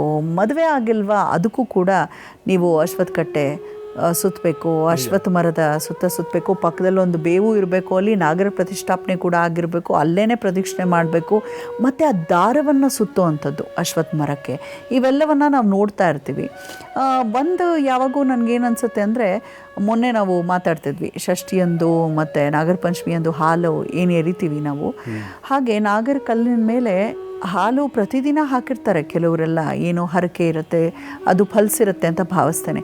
ಆ ಹಾಕಿರೋ ಹಾಲನ್ನು ಕ್ಲೀನ್ ಮಾಡಿರಲ್ಲ, ಪೂರ್ತಿ ನೊಣ ತುಂಬಿಕೊಂಡಿರುತ್ತೆ, ನಾಯಿಗಳು ಬಂದು ನೆಕ್ತಾ ಇರುತ್ತೆ. ಸೊ ನನ್ನ ಪ್ರಶ್ನೆ ಏನಪ್ಪ ಅಂತ ಹೇಳಿದ್ರೆ, ಈ ಮಕ್ಕಳ ಆಗೋದಕ್ಕೂ ಮದುವೆ ಆಗೋದಕ್ಕೂ ಅಶ್ವತ್ಥ ಮರ ಹೇಗೆ ಪೂರಕವಾಗಿ ನಮಗೆ ಫಲ ನೀಡುತ್ತೆ, ಅದ್ರ ಜೊತೆಗೆ ನಾಗರ ಕಲ್ ಮೇಲೆ ಹಾಕುವಂಥ ಹಾಲನ್ನು ಕ್ಲೀನ್ ಮಾಡಲಿಲ್ಲ ಅಂದರೆ, ನಾವು ಹಾಕಿರೋ ಅಂಥವ್ರು ಮತ್ತೆ ಶುದ್ಧಿಗೊಳಿಸಿ ಹೋಗಿಲ್ಲ ಅಂದರೆ ಆ ದೋಷ ನಮಗೆ ಬರುತ್ತಾ ಹೇಗೆ? ಈ ಎರಡು ಪ್ರಶ್ನೆಗಳು ಇವತ್ತಿನ ಆಚಾರ ವಿಚಾರ ವಿಭಾಗದಲ್ಲಿ ಗುರುಜಿ. ಅದ್ಭುತವಾಗಿದೆ, ತುಂಬ ಚೆನ್ನಾಗಿದೆ ಪ್ರಶ್ನೆ. ಮೊದಲು ಆ ನಾಗರಕಲ್ ಕ್ಲೀನ್ ಮಾಡೋ ವಿಚಾರಕ್ಕೆ ಬಂದ್ಬೋಣ, ಆಮೇಲೆ ಅಶ್ವತ್ಥ ಮರ ಪ್ರದಕ್ಷಿಣೆ ಮಾಡೋಕೆ ಸ್ವಲ್ಪ ದೊಡ್ಡ ಸ್ವಲ್ಪ ವಿಸ್ತಾರವಾಗಿ ಬರುತ್ತೆ. ಹಾಗಾಗಿ ಅದರೊಟ್ಟಿಗೆ ಎಲ್ಲೆಲ್ಲೋ ನಾವು ನಾಗರ ಪ್ರತಿಷ್ಠೆ ಮಾಡಿಸಿರ್ತೀವಿ, ಮಾಡಿ ಬಂದ್ಬಿಡೋದಷ್ಟೇ, ಯಾವುದೋ ಒಂದು ಕ್ಷೇತ್ರದಲ್ಲಿ ಮಾಡಿಸಿ ಬರ್ತೀವಿ, ಅದಕ್ಕೂ ನಮಗೂ ಸಂಬಂಧ ಇಲ್ವಾ? ಭಾಳ ಚೆನ್ನಾಗಿದೆ ನೋಡಿ. ಮೊದಲನೇದಾಗಿ ನಾಗರ ಪ್ರತಿಷ್ಠೆ ಯಾಕೆ ಮಾಡ್ತೀವಿ? ಯಾವುದೋ ಒಂದು ದೋಷ ಪರಿಹಾರಕ್ಕಾಗಿ ಮಾಡ್ಕೊಂಡಿರ್ತೀವಿ, ಕಾರಣ 1000 ಇರ್ಬೋದು. ಆದರೆ ಆ ಯಾರ ಪ್ರತಿಷ್ಠೆ ಮಾಡಿರಲಿ, ಅಲ್ಲಿ ಹೋಗಿ ನಾವು ಸೇವೆ ಮಾಡಿ ಬರ್ತೇವೆ. ಆ ಒಂದು ಪರಿಸರವನ್ನು ಶುಚಿಯಾಗಿಡಬೇಕಾದ ಜವಾಬ್ದಾರಿ ಯಾರದ್ದು? ಆ ಪರಿಸರವನ್ನು ಯಾರು ಅಲ್ಲಿ ಹೋಗಿ ಸೇವೆ ಮಾಡಿ ಬರ್ತಾನೋ ಅವನ ಜವಾಬ್ದಾರಿ ಶುದ್ಧವಾಗಿಡಬೇಕು. ಅದೇ ಯಾರೋ ಒಬ್ಬ ಹೌದು, ಯಾರೋ ಒಬ್ಬ ಪುಣ್ಯಾತ್ಮ ತನಗೆ ಬೇಕು ಅಂಥೇಳಿ ಪ್ರತಿಷ್ಠೆ ಮಾಡಿದ್ದಾನೆ ಅಂತ ಇಟ್ಕೊಳ್ಳೋಣ. ನಾನು ಹೋಗಿ ಅಲ್ಲಿ ಹಾಲು ಸುರಿದು ಬಂದೆ ಅಂದರೆ ಆ ಸುತ್ತಮುತ್ತಲಿರ್ತಕ್ಕಂತಹ ನೀರು ಅಥವಾ ಹಾಲು ಇತ್ಯಾದಿಗಳೆಲ್ಲ ಬಿದ್ದು ಮಣ್ಣೆಲ್ಲ ಕರಗಿ ಎಲ್ಲ ಆಗಿ ಕೆಸರು ಥರ ಆಗಿಬಿಟ್ಟು ಗಲೀಜಾಗಿ ಕೂತಿರುತ್ತೆ. ಹೌದಾ? ಅದನ್ನು 5 ನಿಮಿಷ ನಾನು ಅಲ್ಲಿ ಪ್ರಯತ್ನಪಟ್ಟು ಶ್ರಮ ವಹಿಸಿ ಯಾವುದೋ ಒಂದು ಸಣ್ಣ ಪೀಸ್ ಏನೋ ಒಂದು ತೊಗೊಂಬಿಟ್ಟು ಎಳೆದು ಕ್ಲೀನ್ ಮಾಡೋ ಒಂಚೂರು ನೀರು ಹಾಕಿ ಗುಡಿಸಿ ಬಂದುಬಿಟ್ರೆ 5 ನಿಮಿಷದಲ್ಲಿ ಮುಗಿದು ಹೋಗ್ತದೆ ಕೆಲಸ. ಆದರೆ ಕೆಲವರ ಲೆಕ್ಕಾಚಾರ ಏನು ಅಂತಂದರೆ ಅವರು ಮನೆಯಲ್ಲಿ ಬಹುಶಃ ಅವ್ರು ಹಾಗೆ ಬದುಕ್ತಾರೆ ಅಂತ ಕಾಣಿಸುತ್ತೆ. ಅಷ್ಟು ಯಾಕೆಂತಂದರೆ ಜಾಗವನ್ನು ನಾವು ಬಳಸ್ಕೊಂಡ ನಂತರದಲ್ಲಿ ಅದನ್ನು ಅಷ್ಟೇ ಶುದ್ಧಿಯಾಗಿ ಇಡದೆ ಇದ್ದರೆ ಏನಾಗ್ತದೆ ಅಂತಂದರೆ ಆ ಒಂದು ಕ್ಷೇತ್ರವನ್ನು ಮಲಿನ ಮಾಡಿದ ದೋಷ ಬರ್ತದೆ. ಯಾವತ್ತೂ ಸಹ ಇದನ್ನು ನೆನಪಿಟ್ಕೋಬೇಕು. ನಾವು ಯಾವುದೇ ಕ್ಷೇತ್ರಕ್ಕೆ ಹೋಗಲಿ, ಈ ದೇವಸ್ಥಾನಕ್ಕೆ ಹೋದವರು ಅನೇಕರು ಅಲ್ಲಿ ಕಂಡಲ್ಲಿ ಉಗುಳೋದು, ಸಿಕ್ಕಲ್ಲಿ ಉಗುಳ್ತಾರೆ. ಅಲ್ಲಿ ಬಾತ್ರೂಮ್ ಇರ್ತದೆ, ಟಾಯ್ಲೆಟ್ ಇರ್ತದೆ, ಅಥವಾ ಒಂದು ಚರಂಡಿ ಇರ್ತದೆ, ತಿಪ್ಪೆಗುಂಡಿ ಇರ್ತದೆ, ಕಸದ ರಾಶಿ ಇರ್ತದೆ. ಎಲ್ಲೋ ಒಂದು ಕಡೆ ಹೋಗಿ ಉಗುಳೋದಕ್ಕೆ ಅವಕಾಶ ಇರುತ್ತೆ. ರಸ್ತೆ ಮೇಲೆ ಒಗಿಬೇಕು, ಅವರಿಗೆ ಸಮಾಧಾನ ಆಗೋದೇ ಇಲ್ಲ. ಮಧ್ಯ ರಸ್ತೆ ಮೇಲೆ ಒಗಿಯೋದು, ಗಲೀಜು ಮಾಡೋದು ಇತ್ಯಾದಿಗಳನ್ನೆಲ್ಲ ಅನೇಕರು ಮಾಡ್ತಾರೆ. ಕ್ಷೇತ್ರಗಳಲ್ಲಿ ಅಥವಾ ನಾಗಪ್ಪನ ಸನ್ನಿಧಾನದಲ್ಲಿ ಆ ಥರ ಮಾಡಿ ಬಂದರೆ ಖಂಡಿತವಾಗಿಯೂ ಆ ದೋಷ ಯಾರು ಮಾಡಿ ಬರ್ತಾನೋ ಅವನಿಗೆ ಬಂದೇ ಬರುತ್ತೆ. ಜೊತೆಯಲ್ಲಿ ಅವನು ಮಾಡಿದಂತಹ ಪೂಜೆ ಯಾವ ಫಲವೂ ಅವರಿಗೆ ಸಿಗೋದಿಲ್ಲ. ಸೊ ಇದು ಕ್ಲಿಯರ್ ಆಯ್ತು. ಈಗ ಅಶ್ವತ್ಥ ಕಟ್ಟೆಗೆ ಬರೋಣ. ಅಶ್ವತ್ಥ ಮರದ ಪ್ರದಕ್ಷಿಣೆಗೆ ಬರೋಣ. ವೈಜ್ಞಾನಿಕವಾಗಿರ್ತಕ್ಕಂತಹ ವಿವರಣೆಗಿಂತ ಮೊದಲು ಆಧ್ಯಾತ್ಮಿಕವಾದ ಒಂದು ಕಾರಣಗಳನ್ನು ಹುಡ್ಕೋಣ. ನಮ್ಮಲ್ಲಿ ಸ್ಪಷ್ಟವಾಗಿ ಏನು ಹೇಳ್ತದೆ ಅಂತಂದರೆ ಅಶ್ವತ್ಥ ವೃಕ್ಷ ಗುರುತತ್ವವನ್ನು ಹೊಂದಿರ್ತದೆ ಮತ್ತು ಅಶ್ವತ್ಥ ನಾರಾಯಣ ತ್ರಿಮೂರ್ತಿ ರೂಪ, ಪಕ್ಕದಲ್ಲಿರ್ತಕ್ಕಂತಹ ಬೇವಿನ ಮರವನ್ನು ಮಹಾಲಕ್ಷ್ಮಿ ರೂಪ. ಹಾಗಾಗಿ ಲಕ್ಷ್ಮೀನಾರಾಯಣರ ಸನ್ನಿಧಾನ ಉಂಟು ಅಶ್ವತ್ಥ ವೃಕ್ಷದಲ್ಲಿ. ಈ ಪ್ರಪಂಚದ ನಿರ್ವಹಣೆ ಮಾಡ್ತಕ್ಕಂಥ ಅಥವಾ ಸ್ಥಿತಿಕಾರಕನಾಗಿರತಕ್ಕಂತಹ ಮಹಾವಿಷ್ಣು ಅಶ್ವತ್ಥನಾರಾಯಣನ ರೂಪದಲ್ಲಿದ್ದು ಈ ಸ್ಥಿತಿಗಾಗಿ ಬೇಕಾಗಿರತಕ್ಕಂಥ ಸಂಪತ್ತನ್ನು ಅನುಗ್ರಹಿಸ್ತಕ್ಕಂಥ ಮಹಾಲಕ್ಷ್ಮಿ ಬೇವಿನ ಮರದ ರೂಪದಲ್ಲಿ ಅಲ್ಲಿರ್ತಾಳೆ ಅಂತಕ್ಕಂಥ ಒಂದು ನಂಬಿಕೆ ಮತ್ತು ಸತ್ಯ ಕೂಡ. ನಂಬಿಕೆ ಅಷ್ಟೇ ಅಲ್ಲ, ಸತ್ಯ ಕೂಡ. ಹಾಗಾಗಿ ಯಾವುದೇ ರೀತಿಯಾಗಿರ್ತಕ್ಕಂತಹ ಅಭಿವೃದ್ಧಿಯನ್ನು ಬಯಸ್ತಕ್ಕಂಥವ್ರು ಕೇವಲ ಸಂತತಿ ಅಂತಲ್ಲ, ವಿವಾಹ ಅಥವಾ ವಿದ್ಯೆ ಕೂಡ. ನಾವು ಎಷ್ಟೋ ಸಂದರ್ಭ ಅವರ ಜಾತಕದಲ್ಲಿ ಗುರುತತ್ವ ಅಂತಕ್ಕಂಥದ್ದು ವೀಕ್ ಇದೆ ಅಂತ ಹೇಳಿ, ಆದರೆ ಅಶ್ವತ್ಥ ಮರದ ಪ್ರದಕ್ಷಿಣೆಯನ್ನು ವಿದ್ಯಾರ್ಥಿಗಳಿಗೂ ಕೂಡ ಹೇಳ್ತೇವೆ. ನಾವು ವಿವಾಹಕ್ಕಾಗಿಯೂ ಹೇಳ್ತೇವೆ, ಸಂತತಿಗಾಗಿ ಅಂತೂ ಅತಿ ಹೆಚ್ಚು ಅಶ್ವತ್ಥ ಪ್ರದಕ್ಷಿಣೆಯನ್ನು ಹೇಳ್ತೇವೆ. ಕಾರಣ ಏನು? ಒಂದೊಂದಾಗಿ ನೋಡ್ತಾ ಹೋಗೋಣ. ಮೊದಲು ವಿದ್ಯಾಭ್ಯಾಸಕ್ಕೆ ಹೋಗೋಣ. ವಿದ್ಯಾಭ್ಯಾಸದಲ್ಲಿ ಏನಾಗ್ತದೆ ಅಂದರೆ ಗುರುತತ್ವ ಪ್ರತಿಯೊಬ್ಬ ವ್ಯಕ್ತಿಯಲ್ಲಿ ಗ್ರಾಸ್ಪಿಂಗ್ ಪವರ್ ಅಥವಾ 3 ಅಂಶಗಳು ಪ್ರತಿಯೊಬ್ಬ ವಿದ್ಯಾರ್ಥಿಯಲ್ಲಿ ಇರಬೇಕು. ಶ್ರದ್ಧಾ, ಮೇಧ, ಪ್ರಜ್ಞಾ. ಶ್ರದ್ಧಾ ಅಂದರೆ ಕಾನ್ಸಂಟ್ರೇಷನ್ನು, ಮೇಧ ಅಂದರೆ ಓದಿದ್ದನ್ನು ಸ್ಟಾಕ್ ಮಾಡ್ಕೊಳ್ತಕ್ಕಂಥದ್ದು, ಪ್ರಜ್ಞಾ ಅಂದರೆ ಸ್ಟಾಕ್ ಆಗಿದ್ದನ್ನು ರಿವೀಲ್ ಮಾಡ್ತಕ್ಕಂಥದ್ದು. ಈ 3 ಸಾಮರ್ಥ್ಯ ಪ್ರತಿಯೊಬ್ಬ ವಿದ್ಯಾರ್ಥಿಗೆ ಬೇಕು. ಈ 3 ಸಾಮರ್ಥ್ಯವನ್ನು ಅಭಿವೃದ್ಧಿ ಮಾಡ್ತಕ್ಕಂಥದ್ದು ಗುರುತತ್ವ. ಅದು ಅಶ್ವತ್ಥ ಮರದಲ್ಲಿ ಉದಯ ಕಾಲದಲ್ಲಿ ಇರ್ತದೆ. ಸೂರ್ಯನ ಪ್ರಥಮ ಕಿರಣಗಳು ಅದರ ಮೇಲೆ ಬಿದ್ದಾಗ ಇರ್ತದೆ. ಹಾಗಾಗಿ ಎಷ್ಟೊತ್ತಿಗೂ ಹೋಗಿ ಪ್ರದಕ್ಷಿಣೆ ಮಾಡುವಂಥದ್ದಲ್ಲ, ಸೂರ್ಯೋದಯಕ್ಕೆ ಅಂದರೆ 5 ರಿಂದ 6 ಮಧ್ಯದಲ್ಲಿಯೇ ಮಾಡಬೇಕು ಅಶ್ವತ್ಥ ಮರದ ಪ್ರದಕ್ಷಿಣೆಯನ್ನು ಅಂತಕ್ಕಂಥದ್ದು. ಇದು ವಿದ್ಯಾರ್ಥಿಗಳಿಗೆ ಪ್ರಥಮತಃ ಬರ್ತಕ್ಕಂಥದ್ದು. ಎರಡನೇದು ವಿವಾಹಕ್ಕೆ ಸಂಬಂಧಪಟ್ಟು ಲಕ್ಷ್ಮೀನಾರಾಯಣರು ನಿತ್ಯ ದಂಪತಿಗಳು, ಸದಾ ಅನ್ಯೋನ್ಯವಾಗಿರ್ತಕ್ಕಂತಹ ಅದ್ಭುತ ಜೋಡಿಯಾಗಿರ್ತಕ್ಕಂಥದ್ದಾದ್ದರಿಂದ ಅಲ್ಲಿ ಹೋಗಿ ಪ್ರದಕ್ಷಿಣೆ ಮಾಡ್ತಕ್ಕಂಥ ಹೆಣ್ಣಿಗೋ ಗಂಡಿಗೋ ಯೋಗ್ಯವಾಗಿರ್ತಕ್ಕಂಥ ಅನುರೂಪನಾಗಿರ್ತಕ್ಕಂಥ ಜೋಡಿಯನ್ನು ಕೊಡಲಿ ಅವರು ಅನುಗ್ರಹ ರೂಪದಲ್ಲಿ ಅಂತಕ್ಕಂಥ ಒಂದು ಶ್ರದ್ಧೆಯಿಂದ ಮಾಡಿದಾಗ ಕೂಡ ಅದೇ ಚೈತನ್ಯ ಅವರಲ್ಲಿ ಪ್ರವೇಶವನ್ನು ಮಾಡಿ ಯೋಗ್ಯವಾದಂತಹ ರೀತಿಯಲ್ಲಿ ಅವರಿಗೆ ವಿವಾಹ ಸಿದ್ಧಿಯನ್ನು ಮಾಡ್ತದೆ. ಮೂರನೇದಾಗಿ ಲಕ್ಷ್ಮೀ ಮತ್ತು ಅಶ್ವತ್ಥ ನಾರಾಯಣ ಅಥವಾ ನಾರಾಯಣ ಸ್ವರೂಪರು ಸ್ಥಿತಿಕಾರಕರಾಗಿರೋದರಿಂದ ಮತ್ತು ಗುರುತತ್ವ ಸಂತಾನ ಸೂಚಕವಾಗಿರ್ತಕ್ಕಂಥದ್ದಾದ್ದರಿಂದ ಜಾತಕದಲ್ಲಿ ಪಂಚಮ ಸ್ಥಾನವನ್ನು ಅನುಗ್ರಹಿಸ್ತಕ್ಕಂತಹ ಒಂದು ಸ್ಥಿತಿ ಗುರುವಾಗಿರೋದರಿಂದ, ಗುರುವಿಗೆ ಹೇಳಿರ್ತಕ್ಕಂಥದ್ದು ಅರಳಿ ಮರ ಆಗಿರೋದರಿಂದ ಅದನ್ನು ಅಶ್ವತ್ಥ ವೃಕ್ಷವನ್ನು ಪ್ರದಕ್ಷಿಣೆ ಮಾಡಿ ನಮಸ್ಕಾರ ಮಾಡಿ ಬರೋದರಿಂದ ಸಂತತಿ ಪ್ರಾಪ್ತಿಯಾಗ್ತದೆ. ಕಾರಣ ಸ್ಥಿತಿ, ಮಹಾಮಾಯಾ ಪ್ರಭಾವೇಣ ಸಂಸಾರ ಸ್ಥಿತಿ ಕಾರಣ ಅಂಥೇಳಿ. ಈ ಒಂದು ಸಂಸಾರ ಅಂದರೆ ಈ ಒಂದು ವಿಶ್ವ, ಈ ಒಂದು ಜನಸಂಖ್ಯೆ ಅಂತಕ್ಕಂಥದ್ದು ಮೇಂಟೈನ್ ಆಗಬೇಕು ಅಂತ ಹೇಳಾದರೆ, ಸಸ್ಟೈನ್ ಆಗಬೇಕು ಅಂತ ಹೇಳಾದರೆ ಏನಾಗಬೇಕು, ಇಲ್ಲಿ ಪ್ರಜೋತ್ಪತ್ತಿ ಆಗಬೇಕು. ಹಾಗಾಗಿ ಆ ಪ್ರಜೋತ್ಪತ್ತಿಯ ಅನುಗ್ರಹವನ್ನು ಆ ಅಶ್ವತ್ಥನಾರಾಯಣರು ಮತ್ತು ಅಲ್ಲಿರ್ತಕ್ಕಂಥ ಗುರುತತ್ವ ರೂಪದಿಂದ ಪ್ರಾಪ್ತಿಯಾಗ್ತದೆ ಅನ್ನೋ ಕಾರಣಕ್ಕಾಗಿ ಅಶ್ವತ್ಥ ಮರದ ಪ್ರದಕ್ಷಿಣೆಯನ್ನು ಮಾಡಬೇಕು. ಇದರಿಂದಾಗಿ ಪ್ರಾಪ್ತಿ ಆಗ್ತದೆ ಅನ್ನುವಂಥದ್ದು ಕ್ಲಿಯರ್. ವೈಜ್ಞಾನಿಕವಾಗಿ ಇದಿಷ್ಟು ಆಧ್ಯಾತ್ಮಿಕವಾದಂಥ ಕಾರಣ ಆಯಿತು. ವೈಜ್ಞಾನಿಕವಾದ ಕಾರಣ ಏನು ಅಂತಂದರೆ, ಮನುಷ್ಯನ ಶರೀರದಲ್ಲಿ ಇರ್ತಕ್ಕಂಥ ಪ್ರತಿಯೊಂದು ಜೀವಕೋಶಗಳು ಕೂಡ ವಿಕಾಸವನ್ನು ಹೊಂದಬೇಕು, ವಿಕಸನವಾಗಬೇಕು, ಚೈತನ್ಯವನ್ನು ಹೊಂದಬೇಕು ಅಥವಾ ಆ್ಯಕ್ಟಿವೇಟ್ ಆಗಬೇಕು ಅಂತ ಹೇಳಾದರೆ ಪ್ರತಿಯೊಂದು ರಕ್ತ ಅಂದರೆ ಪ್ರತಿಯೊಂದು ಜೀವಕೋಶಕ್ಕೂ ಕೂಡ ಮೆದುಳಲ್ಲಿರ್ಬೋದು, ರಕ್ತದಲ್ಲಿರ್ಬೋದು, ಚರ್ಮದಲ್ಲಿರ್ಬೋದು, ಪ್ರತಿಯೊಂದು ಸಹ ಇರ್ತಕ್ಕಂತಹ ಜೀವಕೋಶಗಳು ಆ್ಯಕ್ಟಿವೇಟ್ ಆಗಬೇಕು ಅಂತಂದರೆ ಅವಕ್ಕೆ ಮುಖ್ಯವಾಗಿ ಬೇಕಾಗಿರತಕ್ಕಂಥದ್ದು ರಕ್ತ ಸಂಚಾರ. ಪ್ರತಿಯೊಂದು ಜೀವಕೋಶಗಳಲ್ಲಿ ರಕ್ತ ಸಂಚಾರವಾಗಬೇಕು. ಆ ರಕ್ತ ಅನ್ನುವಂಥದ್ದು ಸರಿಯಾಗಿ ಸಂಚಾರವಾಗಬೇಕು ಅಂಥೇಳಿ ಆದರೆ ಆ ರಕ್ತದಲ್ಲಿ ಆಮ್ಲಜನಕದ ಅಂಶ, ಆಕ್ಸಿಜನ್ ಕಂಟೆಂಟ್ ಜಾಸ್ತಿ ಇರಬೇಕು. ಹೌದು, ಅಂದರೆ ಜಾಸ್ತಿ ಅಂದರೆ ಅಡ್ಡದಿಡ್ಡಿ ಅಲ್ಲ, ಅದು ಎಷ್ಟು ಬೇಕೋ ಅಷ್ಟನ್ನೇ ತಗೊಳ್ತದೆ ರಕ್ತ. ನಾನು ಹೋಗಿ ಆಕ್ಸಿಜನ್ ಸಿಲಿಂಡ್ರ್ ಮಾಸ್ಕ್ ಹಾಕ್ಕೊಂಬಿಟ್ಟು ಕೂತ್ಕೊಂಡ್ಬಿಟ್ಟು ಬರೋದಿಲ್ಲ. ಅದು ಎಷ್ಟು ಬೇಕೋ ಅಷ್ಟನ್ನೇ ರಕ್ತ ತಗೊಳ್ತದೆ. ಮತ್ತು ಅದರಲ್ಲಿ ಸ್ಯಾಚುರೇಟೆಡ್ ಲೆವೆಲ್ ಅದು ಇದು ಈಗೆಲ್ಲ ಹೇಳ್ತಾರಲ್ಲ, ಹಾಗೆ ಯಾಕಾಗಿ ಈ ಮಾತನ್ನು ಹೇಳ್ತೀವಿ ಅಂತಂದರೆ, ಆ ಜೀವಕೋಶಗಳಲ್ಲಿ ಚೈತನ್ಯವನ್ನು ಹೊಂದಲಿಕ್ಕೋಸ್ಕರವಾಗಿ ನಮ್ಮ ರಕ್ತದಲ್ಲಿ ಆಮ್ಲಜನಕದ ಆಕ್ಸಿಜನ್ ಅಂಶ ಹೆಚ್ಚಬೇಕು.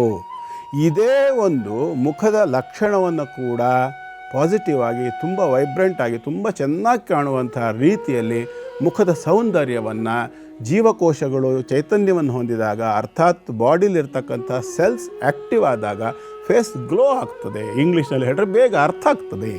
ಹಾಗಾಗಿ ಈ ಎಲ್ಲ ಕಾರಣದಿಂದ ಶರೀರಕ್ಕೆ ಸಾಕಷ್ಟು ಆಮ್ಲಜನಕ ಅಂತಕ್ಕಂಥದ್ದು, ಆಕ್ಸಿಜನ್ ಸಿಗಲಿ ಅಂತ ಹೇಳುವಂಥದ್ದು, ಇದರಿಂದ ಜೀವಕೋಶಗಳು, ಮೆದುಳಿನ ಕಣಗಳೆಲ್ಲವೂ ಕೂಡ ಆ್ಯಕ್ಟಿವ್ ಆಗಿ ಕೆಲಸವನ್ನು ಮಾಡ್ತವೆ. ಗ್ರಾಸ್ಪಿಂಗ್ ಪವರ್ ಹೆಚ್ಚಾಗ್ತದೆ ವಿದ್ಯಾರ್ಥಿಗಳಿಗೆ. ಹಾಗೆಯೇ ರೂಪವತಿಯರಿಗೆ, ಹೆಣ್ಣು ಮಕ್ಕಳಿಗಿರ್ಬೋದು, ಗಂಡಸರಿಗಿರ್ಬೋದು, ಅವರ ಮುಖದಲ್ಲಿ ಕೂಡ ಆ ಒಂದು ವರ್ಚಸ್ಸು, ರಕ್ತ ಸಂಚಾರದಿಂದಾಗಿ ವರ್ಚಸ್ಸು ಚೆನ್ನಾಗಾಗ್ತದೆ.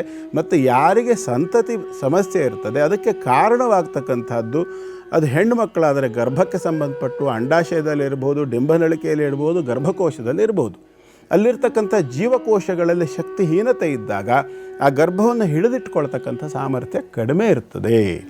ಯಾವಾಗ ಜೀವಕೋಶಗಳಿಗೆ ಸಾಮರ್ಥ್ಯ ಹೆಚ್ಚಾಗ್ತದೆ ಆವಾಗ ಅವು ಗರ್ಭಧಾರಣಾ ಶಕ್ತಿಯನ್ನು ಹೆಚ್ಚು ಮಾಡಿಕೊಳ್ತವೆ. ಅಲ್ಲಿ ಬೇಕಾದಂಥ ರಕ್ತ ಸಂಚಾರ, ಅಲ್ಲಿಗೆ ಬೇಕಾದಂಥ ಆಮ್ಲಜನಕ ಚೆನ್ನಾಗಿ ಸಿಕ್ಕಾಗ.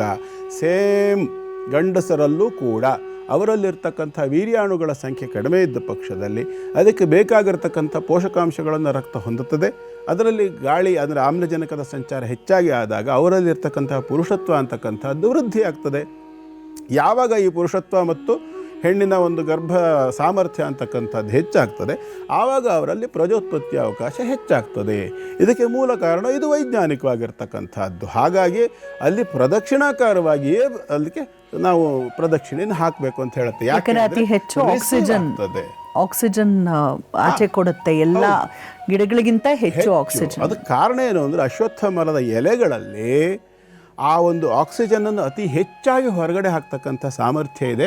ಮತ್ತು ಅದರ ನೆರಳಿನಲ್ಲಿ ಹೋಗ್ತಕ್ಕಂಥ ಸಂದರ್ಭದಲ್ಲಿ ಆ ಒಂದು ಆಕ್ಸಿಜನ್ ಪ್ರಮಾಣ ಹೆಚ್ಚು ಶರೀರಕ್ಕೆ ದೊರಕೋದ್ರಿಂದ ಇದನ್ನು ಮಾಡಿದರೆ ಅವರಿಗೊಂದು ಆ ಚೈತನ್ಯ ಹೆಚ್ಚಾಗ್ತದೆ. ಈ ಮೂರು ವಿಭಾಗದಲ್ಲೂ ಸಹ ವೃದ್ಧಿ ಉಂಟಾಗ್ತದೆ ಅಂತ ಹೇಳುವಂಥದ್ದು ಒಂದು. ಇದಕ್ಕಿಂತಲೂ ಇದಕ್ಕೆ ಸಂಪೂರ್ಣ ವ್ಯತಿರಿಕ್ತವಾದ್ದೇನಾದರೂ ಬೇಕು ಅಂತ ಹೇಳಾದರೆ ಹುಣಸೆ ಮರದ ಕೆಳಗೆ ಹೋಗ್ಬೋದು.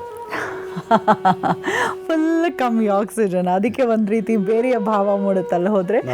ಬಹುಶಃ ಇವತ್ತಿಗೆ ನಮಗೊಂದು ಕ್ಲಾರಿಟಿ ಸಿಕ್ಕಿದೆ ಯಾಕೆ ಅಶ್ವತ್ಥ ಮರ ಸುತ್ತಿ ಅಂತ ಹೇಳ್ತಾರೆ ಮಕ್ಕಳಾಗ್ದಿಲ್ದಿರೋರಿಗೆ. ಹಾಗೆ ಅಷ್ಟೊಂದು ಸರಿಗೆ ಓದಲಿಲ್ಲ ಅಂದರೆ ಆ ಮಕ್ಕಳನ್ನು ಕರ್ಕೊಂಡು ಸುತ್ತಿ ಅಂತ ಹೇಳ್ತಾರೆ ಅಂತ ಗೊತ್ತಾಯ್ತಲ್ವಾ. ಗುರುಗಳೇ, ಆಚಾರ ವಿಚಾರ ಕಾರ್ಯಕ್ರಮ ಇದು ಒಂದು ರೀತಿ ಜಾಗೃತಿಯನ್ನು ಮೂಡಿಸುವಂಥದ್ದು, ಜನರ ಮನದಲ್ಲಿರುವಂಥ ಪ್ರಶ್ನೆಗಳಿಗೆ ಸೂಕ್ತ ಉತ್ತರವನ್ನು ನೀಡುವಂಥ ಒಂದು ಸೆಗ್ಮೆಂಟ್ ಆಗಿರೋದ್ರಿಂದ ಇವತ್ತೇನು ನಾವು ಮಾರುತಿ ಗುರುಗಳ ಬಗ್ಗೆ, ಮಾರುತಿ ಭಟ್ರು ಬಗ್ಗೆ ಮಾತಾಡ್ತಿದ್ವಿ, ಈಗಲೂ ಕೂಡ ಅಲ್ಲಿ ಹೋಗಿ ಯಾರೆಲ್ಲ ಪ್ರಶ್ನೆ ಕೇಳ್ತಾರೆ ಅವರ ಭವಿಷ್ಯವನ್ನು ನಿಖರವಾಗಿ ಹೇಳ್ತಿರುವಂಥ ಬಹಳಷ್ಟು ಕ್ಷೇತ್ರಗಳಿದೆ ನಮ್ಮ ದೇಶದಲ್ಲಿ. ಅದರಲ್ಲಿ ಒಂದು ಪ್ರಮುಖವಾಗಿ ಕಾಣಿಸುವಂಥ ಹನುಮನ ಕ್ಷೇತ್ರ ಇದಾಗಿದೆ. ಆದರೆ ಬಹಳಷ್ಟು ಜನರು ಯಾರು ದೇವರನ್ನ ನಂಬೋದಿಲ್ಲ. ನಾವೊಂದು ಶಕ್ತಿ ಇದೆ ಅಂತ ನಂಬ್ತೀವಿ, ಆದರೆ ಏನು ದೇವ್ರ ಮೈ ಮೇಲೆ ಬರೋದು ಅಂದರೆ ಹೇಗೆ ತಡೀಲಿಕ್ಕೆ ಸಾಧ್ಯ? ಇವೆಲ್ಲ ನಿಜಾನ? ದೇವ್ರ ಮೇಲೆ ಮೈ ಮೇಲೆ ಬರೋದೆಲ್ಲ ಅದೆಲ್ಲ ಊಹಿಸ್ಕೊಳ್ಳೋಕ್ಕೂ ಸಾಧ್ಯವಿಲ್ಲ ಅನ್ನೋ ಒಂದಷ್ಟು ಮಾತಿದೆ. ಸೊ ನೀವೇನು ಹೇಳ್ತೀರಾ ಈ ಮಾತಿಗೆ? ದೇವ್ರ ಮೈ ಮೇಲೆ ಬರೋದಕ್ಕೆ ಎಲ್ಲಿದ್ದಾನೆ ಅಂತ? ನಮ್ಮೊಳಗೆ ಇದ್ದಾನೆ ಅಲ್ವಾ? ಮತ್ತು ಮೈ ಒಳಗಿರೋದು ಮತ್ತು ಮೈ ಮೇಲೆ ಬರೋದು ಅಂದ್ರೆ ಏನ್ರಿ? ಮೈ ಮೇಲೆ ಈಗ ಎದುರುಗಡೆ ಇರೋ ಒಬ್ಬ ಯಾವುದೋ ಒಬ್ಬ ಇದ್ದಂಗೆ ಹೇಳಿದ್ರೆ ಎದ್ದು ಬಂದು ಎದೆಗೊದ್ದ ಅಂತೇಳಿ ಹೇಳಿದ್ರೆ ಈಗ ಮೈ ಮೇಲೆ ಬರೋದು ಆ ಥರ ಮೈ ಮೇಲೆ ಏರು ಬರೋದು ಅಲ್ಲ, ಅದು ಆಳಿಕೆ ಆಗೋದು ಅಂತ. ನೋಡಿ, ಈ ಸೈಕಲಾಜಿಕಲ್ ಪ್ರಾಬ್ಲಮ್ ಇರೋರಿಗೆ ಹಿಸ್ಟೀರಿಯಾ ಅಂಥೇಳೋ ಒಂದು ರೋಗದ ಒಂದು ಲಕ್ಷಣವನ್ನು ಹೇಳುತ್ತಾರೆ. ಇದರ ಈ ಮೈ ಮೇಲೆ ಬರೋ ವಿಚಾರದಲ್ಲಿ ಅನೇಕ ಸಂದರ್ಭಗಳಲ್ಲಿ ನಮಗೆ ನಗು ಬರುತ್ತೆ.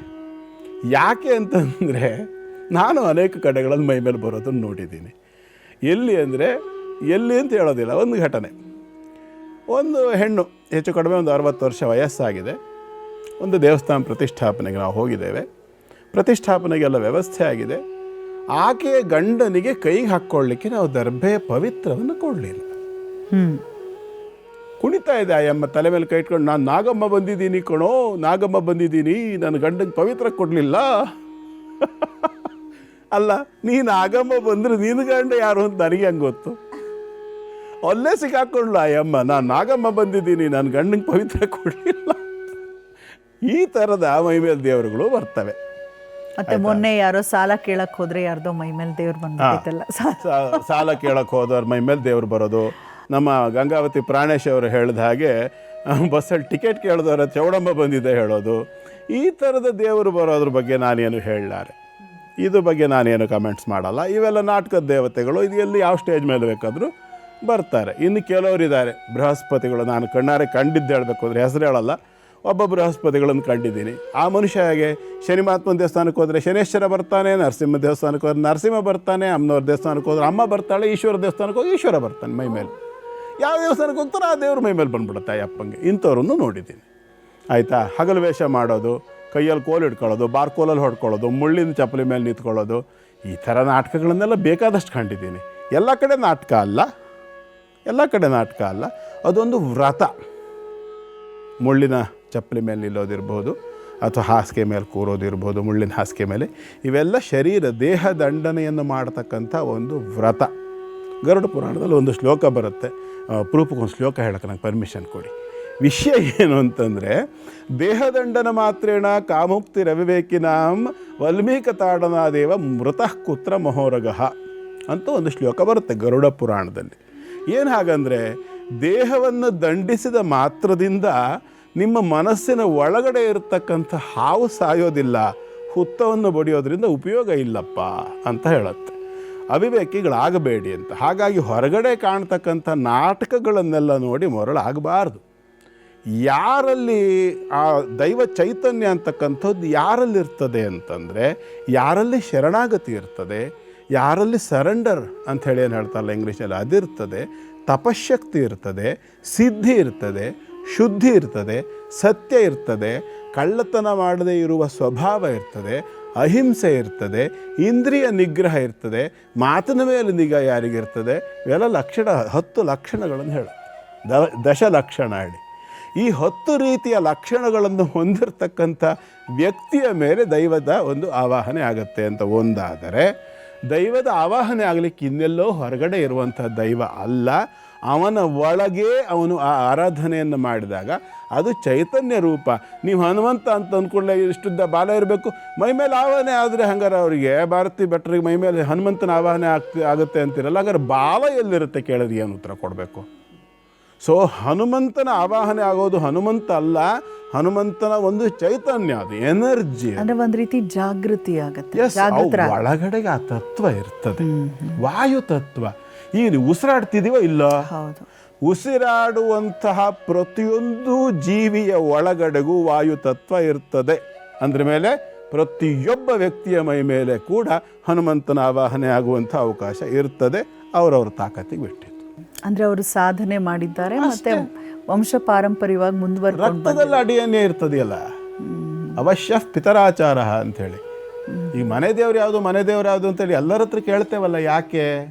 ಅಪ್ಪ ಅಜ್ಜ ಮುತ್ತಜ್ಜನ ಕಾಲದಿಂದಲೂ ಆ ಮನೆಯಲ್ಲಿ ಆ ಕುಟುಂಬದಲ್ಲಿ ಯಾವ ದೇವತೆಯ ತತ್ವವನ್ನು ಪ್ರಧಾನವಾಗಿ ಆರಾಧನೆ ಮಾಡಿಕೊಂಡು ಬಂದಿರ್ತಾರೆ, ಆ ದೈವದ ತತ್ವ, ಆ ದೈವದ ಒಂದು ಎನರ್ಜಿ ಅಂತಕ್ಕಂಥದ್ದು ತಂದೆ, ಅಜ್ಜ, ಮುತ್ತಜ್ಜ ಅವರೆಲ್ಲರ DNA ರಕ್ತದ ಕಣಕಣದಲ್ಲಿ, ಶರೀರದ ಕೋಶದ ಇಂಚಿಂಚಿನ ಪ್ರತಿಯೊಂದು ಜೀವಕೋಶಗಳಲ್ಲಿ ಕೂಡ ಆ ಎನರ್ಜಿಯ ಫ್ಲೋ ಇದ್ದೇ ಇರುತ್ತೆ.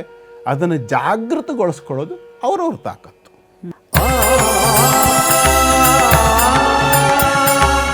ಕೊಲ್ಲೂರು ಮೂಕಾಂಬಿಕೆಯನ್ನು ಸ್ಮರಿಸ್ಕೊಂಡ್ರಿ, ಮಹಾತ್ಮೆಯನ್ನು ತಿಳಿಸಿದ್ರಿ.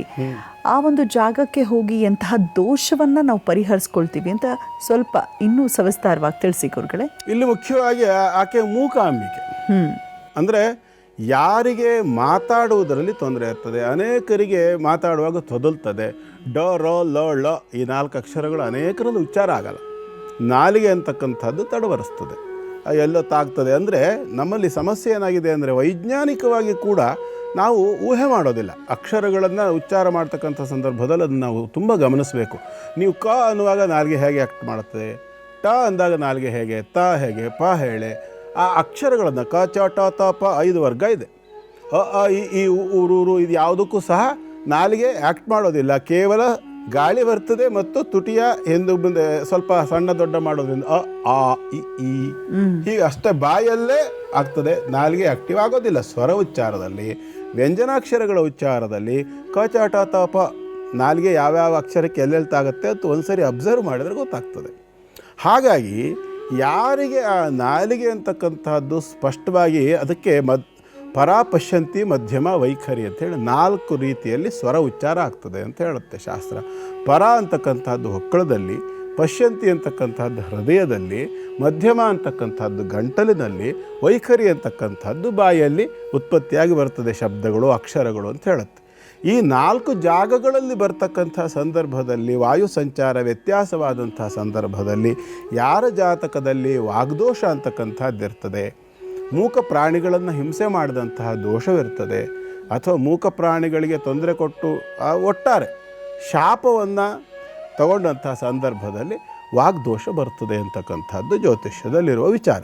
ಈ ಮಾತಾಡುವ ಶಕ್ತಿಗೆ ಯಾರಿಗೆ ಸಮಸ್ಯೆ ಇರ್ತದೆ ಅಥವಾ ಮಾತು ಬರ್ತಾ ಇರೋದಿಲ್ಲ ಅಂಥವರು ಅಲ್ಲಿ ಹೋಗಿ ಮೂಕಾಂಬಿಕಾ ದೇವಿಯಲ್ಲಿ ಪ್ರಾರ್ಥನೆಯನ್ನು ಮಾಡಿಕೊಂಡು ಹೀಗೆ ಮಾತಾಡಲಿಕ್ಕೆ ಇರತಕ್ಕಂತಹ ಸಮಸ್ಯೆಯನ್ನು ಪರಿಹಾರ ಮಾಡು, ಅದಕ್ಕೆ ಕಾರಣವಾಗಿರತಕ್ಕಂಥ ದೋಷವನ್ನು ನಿವೃತ್ತಿ ಮಾಡು ಅನ್ನೋ ಕಾರಣದಲ್ಲಿ ಅವರಿಗೆ ಬೇಕಾಗಿರ್ತಕ್ಕಂಥದ್ದು ಅವರ ಸಾಮರ್ಥ್ಯಕ್ಕೆ ಯೋಗ್ಯವಾಗಿರತಕ್ಕಂತಹ ರೀತಿಯಲ್ಲಿ ಯಾವುದೋ ಒಂದು ಸೇವೆಯನ್ನು ಅಲ್ಲಿ ಸಲ್ಲಿಸಿ ಸರೆಂಡರ್ ಆಗಿ ಅಲ್ಲಿ ಶರಣಾಗತರಾಗಿ ಹೋಗಿ ಅವಳಿಂದ ಅನುಗ್ರಹ ರೂಪವಾದಂಥ ಒಂದು ಕೃಪೆಯನ್ನು ಪಡ್ಕೊಂಡು ಬಂದ ಪಕ್ಷದಲ್ಲಿ ಅವರಿಗೆ ಅನೇಕರಿಗೆ ಅಲ್ಲಿ ಹೋದವರಿಗೆ ಮಾತು ಪ್ರಾಪ್ತಿಯಾಗಿರ್ತಕ್ಕಂಥದ್ದು ನಮ್ಮಲ್ಲಿ ಅನೇಕ ಅದಕ್ಕೆ ಸಾಕ್ಷಿ ಆಧಾರಗಳು ಉಂಟು. ಅದಕ್ಕಿಂತಲೂ ಮುಖ್ಯವಾಗಿ ಹಾಡು ಹೇಳ್ತಕ್ಕಂಥವ್ರು, ವಿಶೇಷವಾಗಿ ಬಾಯಲ್ಲಿ ವೋಕಲ್ ಸಿಂಗರ್ಸ್, ಅದಕ್ಕೆ ಏನು ಹೇಳ್ತಾರೆ, ಹಾಡುಗಾರರು. ಈ ಹಾಡುಗಾರ್ತಿಯರು ಅನೇಕರು, ಅವರು ಇವರು ಅಂತೇಳಿ ನಾನು ಅವರ ಹೆಸರು ಹೇಳೋದಿಲ್ಲ. ಕೆಲವರಂತೂ ಪ್ರತಿ ವರ್ಷದಲ್ಲಿ ನವರಾತ್ರಿಯಲ್ಲಿ ಕಡ್ಡಾಯವಾಗಿ ಅತ್ಯಂತ ಪ್ರಖ್ಯಾತರಾಗಿರ್ತಕ್ಕಂಥವ್ರು, ದೇಶ ವಿದೇಶಗಳಲ್ಲಿ ಹೆಸರುವಾಸಿ ಆಗಿರತಕ್ಕಂಥ ಮಹಾನ್ ಹಾಡುಗಾರರೆಲ್ಲರೂ ಕೂಡ ಅಲ್ಲಿ ಬಂದು ನವರಾತ್ರಿಯಲ್ಲಿ ಅಲ್ಲಿ ಆ ಮೂಕಾಂಬಿಕಾ ದೇವಿಯ ದರ್ಶನವನ್ನು ಮಾಡಿ, ಅಲ್ಲಿ ಜಾತಿ ಮತ ಪಂಥಗಳ ಭೇದ ಕೂಡ ಇಲ್ಲದೆ ಬರ್ತಾರೆ ಹಾಡುಗಾರರು. ಬಂದು ಅಲ್ಲಿ ಆಕೆಯ ದರ್ಶನವನ್ನು ಮಾಡಿ ನಿಂತು ಅವಳ ಮುಂದೆ ಒಂದು ಹಾಡನ್ನು ಹಾಡಿ, ಪಕ್ಕವಾದ್ಯಗಳನ್ನೆಲ್ಲ ತಂದುಕೊಂಡು ವ್ಯವಸ್ಥೆ ಮಾಡಿಕೊಂಡು ಹಾಡನ್ನು ಹಾಡಿ ಸೇವೆಯನ್ನು ಅವಳಿಗೆ ಸಲ್ಲಿಸಿ ಹೋಗ್ತಾರೆ. ಅಷ್ಟು ಒಂದು ವಿಶೇಷವಾಗಿರ್ತಕ್ಕಂಥ ಚೈತನ್ಯ ಇರ್ತಕ್ಕಂಥ ಜಾಗ. ಹಾಗಾಗಿ ಯಾರೇ ಆದ್ರೂ ಸಹ ಈ ಒಂದು ಸಮಸ್ಯೆ ದೈವಿಕವಾಗಿ ಬಂದಿರತಕ್ಕಂಥದ್ದಿದ್ದಲ್ಲಿ ಯಾವುದೇ ಒಂದು ಕಾರಣಕ್ಕೂ ತಪ್ಪಿಲ್ಲದೆ ವಿಶ್ವಾಸಪೂರ್ವಕವಾಗಿ ಏಕೋಭಾವದಿಂದ ಹೋಗಿ ಸಂಪೂರ್ಣ ಶರಣಾಗತಿಯೊಂದಿಗೆ ಅವಳ ಸೇವೆಯನ್ನು ಮಾಡಿ ಬಂದರೆ ಖಂಡಿತವಾಗಿ ಅವರ ದೋಷ ಪರಿಹಾರದ ಮುಖಾಂತರವಾಗಿ ಸಾಕಷ್ಟು ಅಭಿವೃದ್ಧಿಯನ್ನು ಮುಂದೆ ನೋಡಲಿಕ್ಕೆ ಬರ್ತದೆ.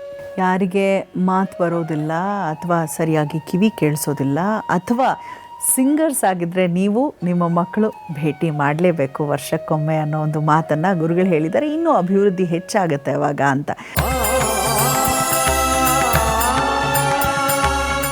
ಗುರುಗಳೇ, ದೋಷ ಪರಿಹಾರದಲ್ಲಿ ನಾವು ಹನುಮನ ಒಂದು ಆರಾಧನೆ ಮಾಡಿದ್ರೆ ಯಾವ ದೋಷ ನಿವಾರಣೆ ಆಗತ್ತೆ? ಮುಖ್ಯವಾಗಿ ಅವನು ದೈತ್ಯ ಸಂಘ ವಿಮರ್ದನ, ಇದನ್ನು ನಾವು ತಲೆಯಲ್ಲಿ ಇಟ್ಕೋಬೇಕು.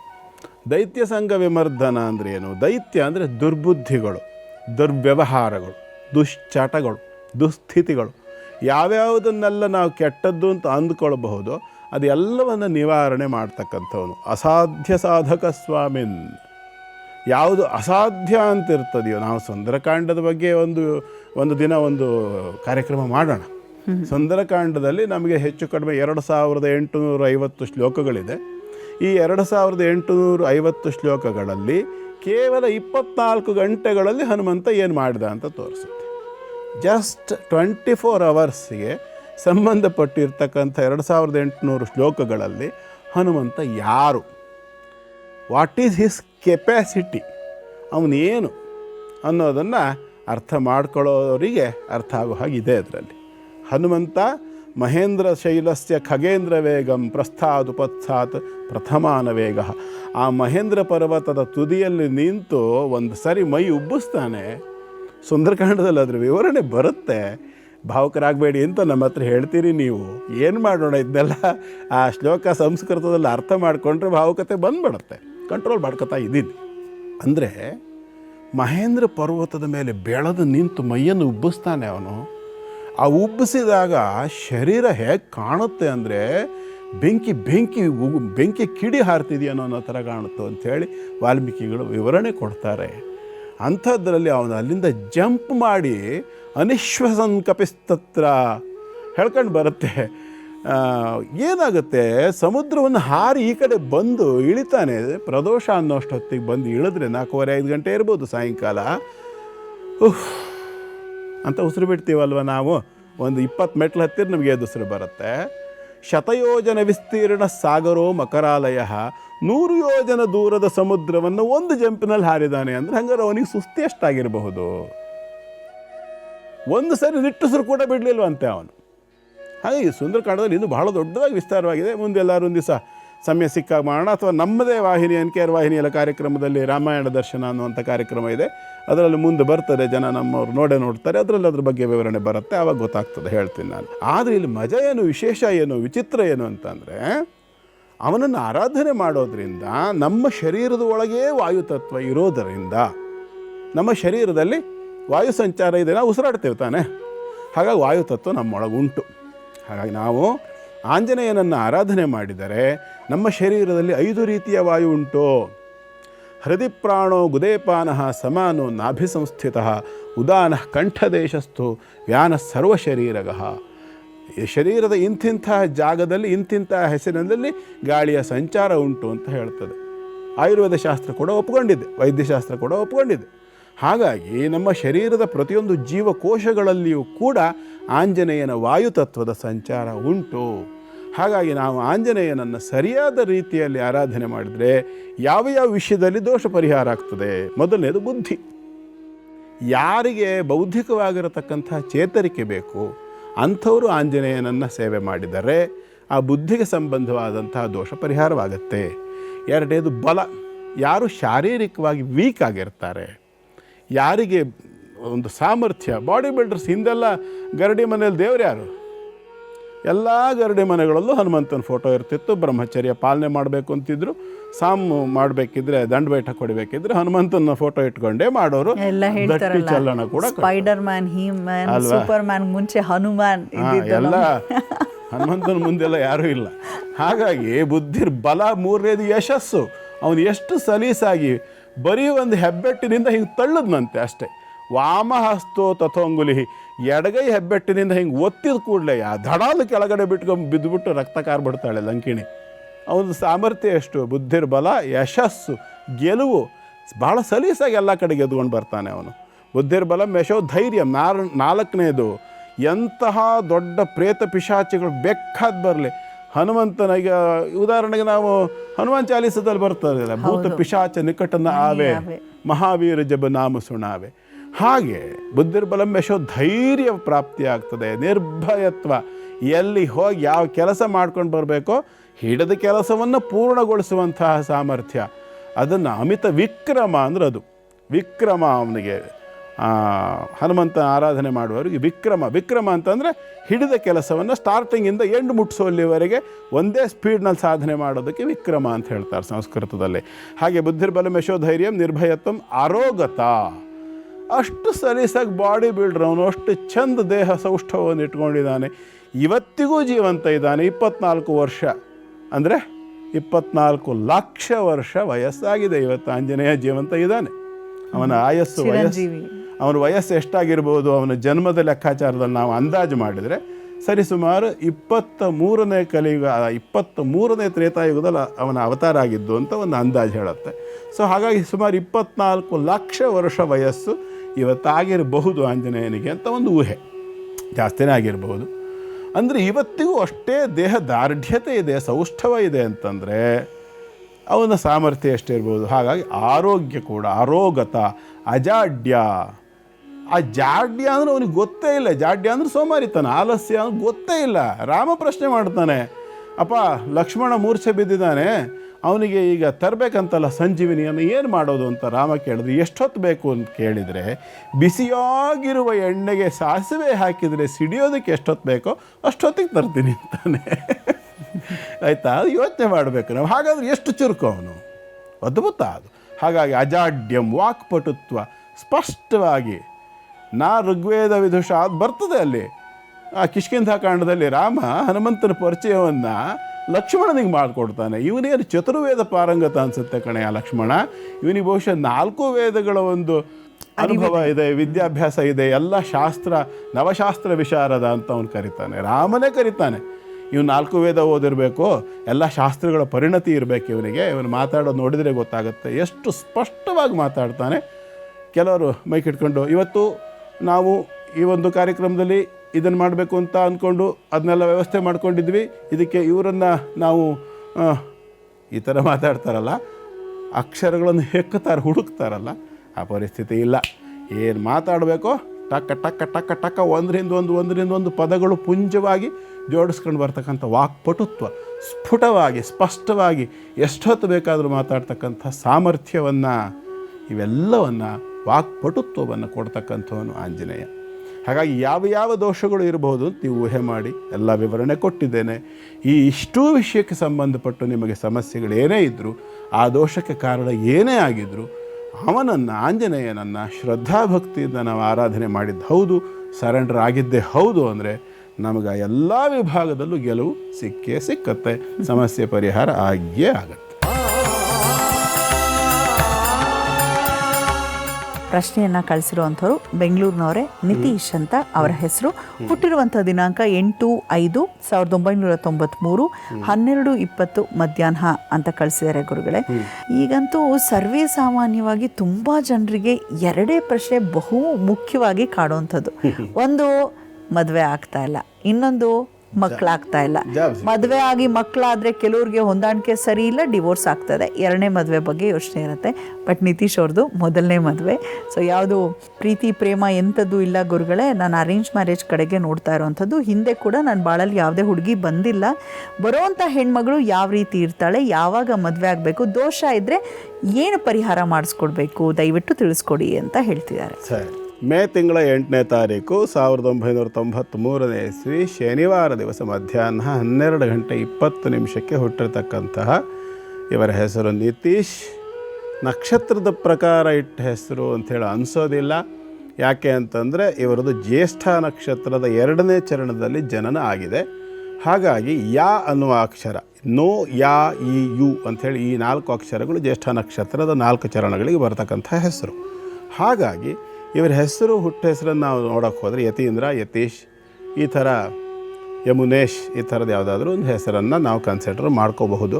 ಇರಲಿ, ಪರವಾಗಿಲ್ಲ. ನಕ್ಷತ್ರ ಗೊತ್ತಿದ್ದರೆ ಹೆಸರು ಏನು ಇಟ್ಕೊಂಡ್ರು ನಡೀತದೆ. ಈಗ ಉದಾಹರಣೆಗೆ ನನ್ನ ಹೆಸರು ಎಲ್ರಿಗೂ ತಮಗೆಲ್ಲ ಗೊತ್ತಿದೆ, ವಾಚಸ್ಪತಿ ಅಂಥೇಳಿ. ರೋಹಿಣಿ ನಕ್ಷತ್ರ ವೃಷಭ ರಾಶಿ ಆಗಬೇಕು ಅಕ್ಷರದ ಪ್ರಕಾರ ಬಂದರೆ. ಅದು ನಂದು ರೋಹಿಣಿ ನಕ್ಷತ್ರವೂ ಅಲ್ಲ, ವೃಷಭ ರಾಶಿಯೂ ಅಲ್ಲ. ಹಾಗಾಗಿ ಇದನ್ನೆಲ್ಲ ನಾವು ಊಹೆ ಮಾಡಿಕೊಂಡು ಹೇಳಲಿಕ್ಕೆ ಬರೋಲ್ಲ. ಅಕ್ಷರವನ್ನು ಯಾಕೆ ಇಟ್ಟಿರ್ತಾರೆ ಅಂತಂದರೆ ಹಿಂದೆಲ್ಲ ನಕ್ಷತ್ರಗಳ ಹೆಸರನ್ನು ನೆನ್ಪಿಟ್ಕೊಳ್ಳೋದು ಕಷ್ಟ ಆಗ್ತಿತ್ತು. ಹಾಗಾಗಿ ಇಂತಿಂಥ ನಕ್ಷತ್ರದ ಇಂತಿಂಥ ಚರಣದಲ್ಲಿ ಹುಟ್ಟಿದವರಿಗೆ ಇಂತಿಂಥ ಅಕ್ಷರದಿಂದ ಹೆಸರಿಟ್ಟರೆ ಆ ನಕ್ಷತ್ರಗಳನ್ನು ಗುರುತಿಟ್ಕೊಳ್ಳೋದು ಸುಲಭ ಅನ್ನೋ ಕಾರಣಕ್ಕಾಗಿ ಆ ಒಂದು ವ್ಯವಸ್ಥೆಯನ್ನು ಮಾಡಿದ್ದು ಜ್ಯೋತಿಷ್ಯ ಶಾಸ್ತ್ರದಲ್ಲಿ. ಇರಲಿ, ಇಲ್ಲಿ ಪ್ರಕೃತದಲ್ಲಿ ಇವರದು ಕರ್ಕಾಟಕ ಲಗ್ನ ಮತ್ತು ವೃಶ್ಚಿಕ ರಾಶಿ ಆಗ್ತದೆ. ತ್ರಿಕೋಣದಲ್ಲಿ ಚಂದ್ರ, ರಾಹು, ಶುಕ್ರ, ಮಂಗಳ ಈ 4 ಗ್ರಹಗಳಿದ್ದಾವೆ. ಕರ್ಕಾಟಕ ಲಗ್ನಕ್ಕೆ ಪಂಚಮ ಭಾವದಲ್ಲಿ ಚಂದ್ರ ರಾಹು ಯೋಗ ಇದೆ ಮತ್ತು ಚಂದ್ರನಿಂದ ಪಂಚಮ ರಾಶಿಯಲ್ಲಿ ಉಚ್ಚ ಶುಕ್ರ ಯೋಗ ಇದೆ. ಉಚ್ಚ ಶುಕ್ರನಿಂದ ಪಂಚಮ ರಾಶಿಯಲ್ಲಿ ನೀಚ ಮಂಗಲ ಯೋಗ ಇದೆ. ನೀಚ ಮಂಗಲದಿಂದ ಪಂಚಮ ರಾಶಿಯಲ್ಲಿ ನೀಚ ಚಂದ್ರ ಯೋಗ ಇದೆ. ಎಷ್ಟು ವಿಚಿತ್ರ ಇದೆ ಅಂದರೆ, ಲಗ್ನಾತ್ ಪಂಚಮದಲ್ಲಿ ನೀಚ ಚಂದ್ರ, ಚಂದ್ರಾತ್ ಪಂಚಮದಲ್ಲಿ ಉಚ್ಚ ಶುಕ್ರ, ಶುಕ್ರಾತ್ ಪಂಚಮದಲ್ಲಿ ನೀಚ ಕುಜ. ಅಂದರೆ 2 ಗ್ರಹಗಳು ನೀಚರು, 1 ಗ್ರಹ ಉಚ್ಚಸ್ಥಿತಿ, ಅದು ಶುಭ ಸ್ಥಾನದಲ್ಲಿ ಉಚ್ಚಸ್ಥಿತಿ ಆಗಿರೋದ್ರಿಂದ ಸ್ವಲ್ಪ ಮರ್ಯಾದಸ್ಥ ವ್ಯಕ್ತಿತ್ವ ಅಂತ ಕಾಣಿಸ್ತದೆ. ಒಳ್ಳೆ ಮನುಷ್ಯ ಹೆಣ್ಣಿನ ವಿಚಾರದಲ್ಲಿ ಅಂತ ಕಾಣಿಸ್ತದೆ. ಪುಣ್ಯವಂತೆ ಆಗಿರ್ತಕ್ಕಂಥ ಹೆಣ್ಣಿಗೆ ಸಿಗುವಂಥ ಗಂಡು ಅಂತ ನಾವು ಊಹಿಸಬಹುದು ಇವರನ್ನು. ಆದರೆ ಒಂದು ದೊಡ್ಡ ಸಮಸ್ಯೆ ಏನಂತಂದರೆ, ವ್ಯಕ್ತಿತ್ವದಲ್ಲಿ ಈತ ಅಥವಾ ಜಾತಕದ ವಿಚಾರದಲ್ಲಿ ಈ ವ್ಯಕ್ತಿ ಒಳ್ಳೆಯವರು ಅನ್ನೋದರಲ್ಲಿ ಯಾವುದೇ ಸಂಶಯ ಇಲ್ಲ. ಅಂದರೆ ಚಂದ್ರನ ಜೊತೆಯಲ್ಲಿ ರಾಹು ಇರೋದರಿಂದ, ಪಂಚಮದಲ್ಲಿರೋದರಿಂದ ಇವರಿಗೆ ಹೆಣ್ಣಿನ ವಿಷಯದಲ್ಲಿ ಭಯ ಇರ್ತದೆ. ಭಯ ಏನು ಅಂತಂದರೆ, ಎಲ್ಲಿ ಯಾವ ತಲೆ ಮೇಲೆ ಕಲ್ಚಪ್ಪಡಿ ಎಳೆದ್ಬಿಟ್ರೆ ಕಷ್ಟ ಅನ್ನೋ ಭಯ ಇರ್ತದೆ. ಯಾಕೆಂದರೆ ಲಗ್ನದಲ್ಲಿರ್ತಕ್ಕಂಥ ಕುಜ ಕೂಡ ಅದನ್ನೇ ಸೂಚಿಸ್ತಕ್ಕಂಥವನಾದ್ದರಿಂದ ಬಹಳ ಭಯದ ಒಂದು ವಾತಾವರಣದ ಇರೋದರಿಂದ ಇವರಿಗೆ ಯಾವುದೇ ಪ್ರೀತಿ, ಪ್ರೇಮ, ಪ್ರಣಯ ಇತ್ಯಾದಿಗಳಲ್ಲಿ ಇವರಿಗೆ ಅಷ್ಟು ಆಸಕ್ತಿ ಇದ್ದ ಥರ ಕಾಣೋದಿಲ್ಲ, ಭಯದ ಕಾರಣದಿಂದ. ಪ್ರಾಕೃತಿಕವಾಗಿ ಪ್ರತಿಯೊಬ್ಬ ಮನುಷ್ಯನಿಗೂ ಸಹ ಮದುವೆ ಹೆಣ್ಣಿನ ಬಯಕೆ ಇರ್ತಕ್ಕಂಥದ್ದು, ಹೆಣ್ಣಿಗೆ ಗಂಡಿನ ಮೇಲೆ ಅಪೇಕ್ಷೆ ಇರ್ತಕ್ಕಂಥದ್ದೇನು ಪ್ರಕೃತಿಯಲ್ಲಿ ಸಹಜ. ಅದೇನು ದೊಡ್ಡ ವಿರೋಧಾಭಾಸ ವಿಚಾರ ಅಲ್ಲ. ಆದರೆ ಇವರ ಜಾತಕದಲ್ಲಿ ಈ ಥರದ ಯೋಗ ಇರತಕ್ಕಂಥದ್ದಾದ್ದರಿಂದ ಇವರಿಗೆ ಒಂದೊಮ್ಮೆ ಪ್ರೇಮ ಪ್ರಸಂಗಗಳಾದರೂ ಕೂಡ ಭಂಗ, ಅಪಮಾನ, ದ್ವಾದಶಾಷ್ಟಮ ಜನ್ಮಸ್ಥಮ ಶನಿರಂಗಾರಕೋ ಗುರು ಕುರುವಂತಿ ಪ್ರಾಣ ಸಂದೇಹ, ಮಾನಹಾನಿ, ಧನಕ್ಷಯ ಎರಡನ್ನೂ ಸೂಚಿಸುತ್ತೆ. ಹಾಗಾಗಿ ಏನಾಗುತ್ತೆ ಅಂತಂದರೆ, ಇವರು ಆ ಮಾನಹಾನಿ ಮತ್ತು ಧನಕ್ಷಯದ ಭಯದಿಂದಾಗಿ ಅದರಿಂದ ದೂರ ಇದ್ದಾರೆ ಅನ್ನೋದು ಸ್ಪಷ್ಟ. ಹಾಗಾಗಿ ಮದುವೆಗೆ ಸಂಬಂಧಪಟ್ಟು ಯಾವುದೇ ರೀತಿಯಾಗಿರ್ತಕ್ಕಂಥ ದೊಡ್ಡ ಕಂಟಕವೋ ಮತ್ತೊಂದೋ ಏನೋ ಇಲ್ಲ. ಹಾಗಾಗಿ ಚಿಂತೆ ಮಾಡಬೇಕಾದ್ದಿಲ್ಲ. ಆದರೆ ಪಂಚಮದಲ್ಲಿ ಚಂದ್ರರಾಹು ಯೋಗ ಇರೋದರಿಂದ ಸಂತತಿ, ಸಂತಾನದ ವಿಚಾರಕ್ಕೆ ಸಂಬಂಧಪಟ್ಟು ಮುಂದೆ ಸಮಸ್ಯೆ ಬರಬಹುದು. ಚಂದ್ರಾತ್ ಪಂಚಮದಲ್ಲಿ ಉಚ್ಚ ಶುಕ್ರ ಇರೋದರಿಂದ ಕೂಡ ಇವರಿಗೆ ಆ ವಿಚಾರದಲ್ಲಿ ಸಮಸ್ಯೆ ಬರಬಹುದಾದ್ದರಿಂದ ನಿತೀಶ್ ಅವರು ಈ ಕಾರ್ಯಕ್ರಮವನ್ನು ನೋಡ್ತಾ ಇದ್ದ ಪಕ್ಷದಲ್ಲಿ ನೆನಪಿಟ್ಕೊಳ್ಳಿ, ನೀವು ಆದಷ್ಟು ನೀವು ಆ ಒಂದು ಚಂದ್ರರಾಹು ಯೋಗದ ನಿವೃತ್ತಿಗೋಸ್ಕರವಾಗಿ ಗೋಪೂಜೆಯನ್ನು ಆರಂಭ ಮಾಡಿ, ಸಾಧ್ಯವಾದಷ್ಟು ಸೋಮವಾರ, ಮಂಗಳವಾರ ವಾರದಲ್ಲಿ 2 ದಿನ ಎಲ್ಲಾದರೂ ಒಂದು ಆ ಗೋಮಾತೆಯನ್ನು ದರ್ಶನ ಮಾಡಿ ಒಂದು ಬಾಳೆಹಣ್ಣು, ಬೆಲ್ಲವನ್ನು ಕೊಟ್ಟು ನಮಸ್ಕಾರ ಮಾಡಿ ಆ ತಾಯಿಯ ಅನುಗ್ರಹ, ಗೋಮಾತೆಯ ಅನುಗ್ರಹವನ್ನು ಪಡೆಯುವಂಥದ್ದು. ಜೊತೆಯಲ್ಲಿ ಸೋಮವಾರ ಅದರ ಕಿವಿಯಲ್ಲಿ 3 ಸಾರಿ ಓಂ ನಮಃ ಶಿವಾಯ ಅಂಥೇಳಿ ಜಪ ಮಾಡಿ ಬರೋದು ಕೂಡ. ಹಸುವಿನ ಕಿವಿಯಲ್ಲಿ ಓಂ ನಮಃ ಶಿವಾಯ 3 ಬಾರಿ ಹೇಳಿ, ಬಲಗಿವಿಯಲ್ಲಿ ಹೇಳಿ ಬರ್ತಕ್ಕಂಥದ್ದು ಬಹಳ ಸೂಕ್ತ. ಇದರಿಂದಾಗಿ ಸಾಕಷ್ಟು ನಿಮಗೆ ಆ ಒಂದು ಚಂದ್ರರಾಹು ಯೋಗದಿಂದ ಬರಬಹುದಾಗಿರ್ತಕ್ಕಂಥ ಸಮಸ್ಯೆಗಳು ನಿವೃತ್ತಿಯಾಗುತ್ತೆ. ಮತ್ತು ಈಗ ಪೂರ್ಣ ಪ್ರಮಾಣದಲ್ಲಿ ನಿಮಗೆ ಗುರು ಯಾವ ಬಲವೂ ಗುರುವಿಂದ ಇಲ್ಲ. ಕಾರಣ ಈಗಾಗಲೇ ಮಿಥುನ ರಾಶಿಗೆ ಗುರುವಿನ ಪ್ರವೇಶ ಆಗಿರೋದ್ರಿಂದ ಕರ್ಕಾಟಕ ರಾಶಿಗೆ ಗುರು ಬರುವಲ್ಲಿವರೆಗೂ ಕೂಡ ನಿಮಗೆ ಗುರುವಿನ ಬಲ ವಿವಾಹಕ್ಕೆ ಸಂಬಂಧಪಟ್ಟು ಇಲ್ಲದೇ ಇರುವುದರಿಂದ, ಜೊತೆಯಲ್ಲಿ ತ್ರಿಕೋಣದಲ್ಲಿ ಕೂಡ ದೋಷ ಇರೋದರಿಂದ ವಿವಾಹ ಸಂಬಂಧವಾಗಿ ಗೋಪೂಜೆಯನ್ನು ಮಾಡ್ತಾ ಹೋಗಿ. ಯಜ್ಞಯಾಗ, ದೇವತಾರಾಧನೆ ಯಾವುದು, ಹೋಮ ಹವನವನ್ನು ಮಾಡ್ತಕ್ಕಂಥ ಸಂದರ್ಭ ಇದೆ ಆದರೆ ಸ್ವಯಂವರ ಪಾರ್ವತಿ ಹೋಮವನ್ನು ಆಚರಣೆ ಮಾಡ್ಕೋಬಹುದು.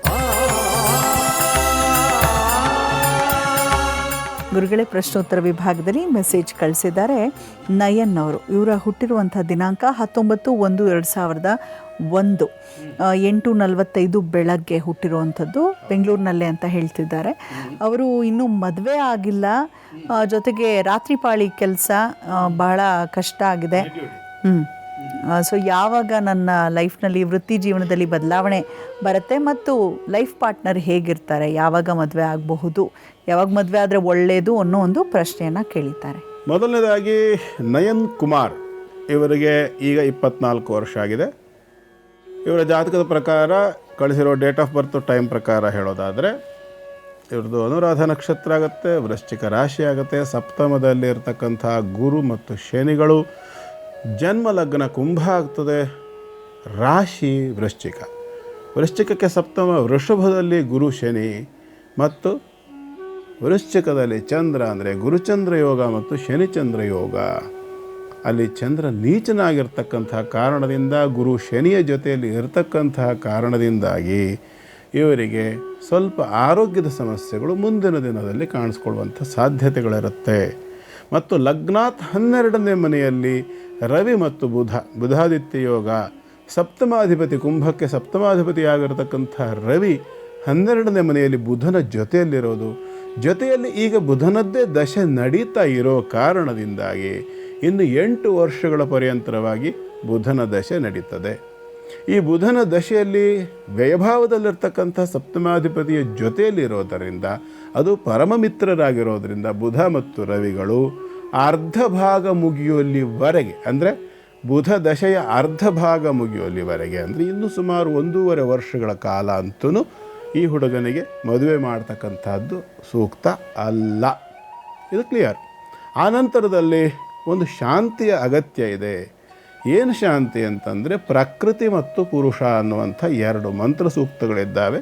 ಆ 2 ಮಂತ್ರ ಸೂಕ್ತಗಳ ಜಪವನ್ನು ಮಾಡಿ ಅದಕ್ಕೆ ತುಪ್ಪವನ್ನು ಬೆಣ್ಣೆಯನ್ನು, ಅಂದರೆ ಪ್ರಕೃತಿ ಸೂಕ್ತಕ್ಕೆ ತುಪ್ಪವನ್ನು ಮತ್ತು ಪುರುಷ ಸೂಕ್ತಕ್ಕೆ ಬೆಣ್ಣೆಯನ್ನು ಅಭಿಮಂತ್ರಣೆ ಮಾಡಿ ಸಂಪಾತ ಕ್ರಮದಲ್ಲಿ ಆಜ್ಯವನ್ನು ತಗೊಂಡು ಅದನ್ನು ಪ್ರಾಶನಕ್ಕೆ ಆತನಿಗೆ ಕೊಟ್ಟು ಆ ನಂತರದಲ್ಲಿ ಆತನಿಗೆ ಮದುವೆಯನ್ನು ಮಾಡಬೇಕೇ ಹೊರತು ಅಷ್ಟರ ಒಳಗಡೆ ಆತನಿಗೆ ಮದುವೆ ಮಾಡ್ತಕ್ಕಂಥದ್ದು ಸೂಕ್ತ ಅಲ್ಲ. ಉದ್ಯೋಗಕ್ಕೆ ಸಂಬಂಧಪಟ್ಟು ಕೇಳಿದ್ದಾರೆ. ಉದ್ಯೋಗ ಸ್ಥಾನದಲ್ಲಿಯೇ ಚಂದ್ರ ನೀಚನಾಗಿರೋದರಿಂದ ಇನ್ನು ಕೆಲವು ದಿವಸಗಳ ಕಾಲ, ಸುಮಾರು ಇನ್ನೊಂದು 3-4-5 ತಿಂಗಳು ಅಥವಾ ಚಂದ್ರ ಅಂದರೆ ಮ್ಯಾಕ್ಸಿಮಮ್ 10 ತಿಂಗಳ ನಂತರದಲ್ಲಿ ಇವರಿಗೆ ಉದ್ಯೋಗದಲ್ಲಿ ಸ್ವಲ್ಪ ಮಟ್ಟಿನ ಪ್ರಮೋಷನ್ ಅಥವಾ ಬದಲಾವಣೆ ಅಂತಕ್ಕಂಥದ್ದು ಆಗಲಿಕ್ಕೆ ಅವಕಾಶ ಉಂಟು. ಯಾಕೆಂದರೆ ಅಷ್ಟೊತ್ತಿಗೆ ಬುಧ ದಶೆಯಲ್ಲಿ ಕೂಡ ಕುಜನ ಭುಕ್ತಿ ಕಳೆದಿರ್ತದೆ. ಆ ನಂತರದಲ್ಲಿ ಯಾವಾಗ ರಾಹು ಭುಕ್ತಿ ಆರಂಭ ಆಗ್ತದೆ, ರಾಹು ಕುಂಭರಾಶಿಯನ್ನು ತ್ಯಾಗ ಮಾಡಿ ಯಾವಾಗ ಮಕರ ರಾಶಿಗೆ ಬರ್ತಾನೆ, ಆ ನಂತರದಲ್ಲಿ ಇವರಿಗೆ ಉದ್ಯೋಗದಲ್ಲಿ ಕೂಡ ವ್ಯತ್ಯಾಸವಾಗುತ್ತೆ. ಒಳ್ಳೆಯ ಜಾಗದಲ್ಲಿ ಇವರಿಗೆ ಉದ್ಯೋಗ ಕೂಡ ನಿಶ್ಚಯವಾಗಿರ್ತಕ್ಕಂಥ ರೀತಿಯಲ್ಲಿ ಸೆಟ್ ಆಗುತ್ತೆ.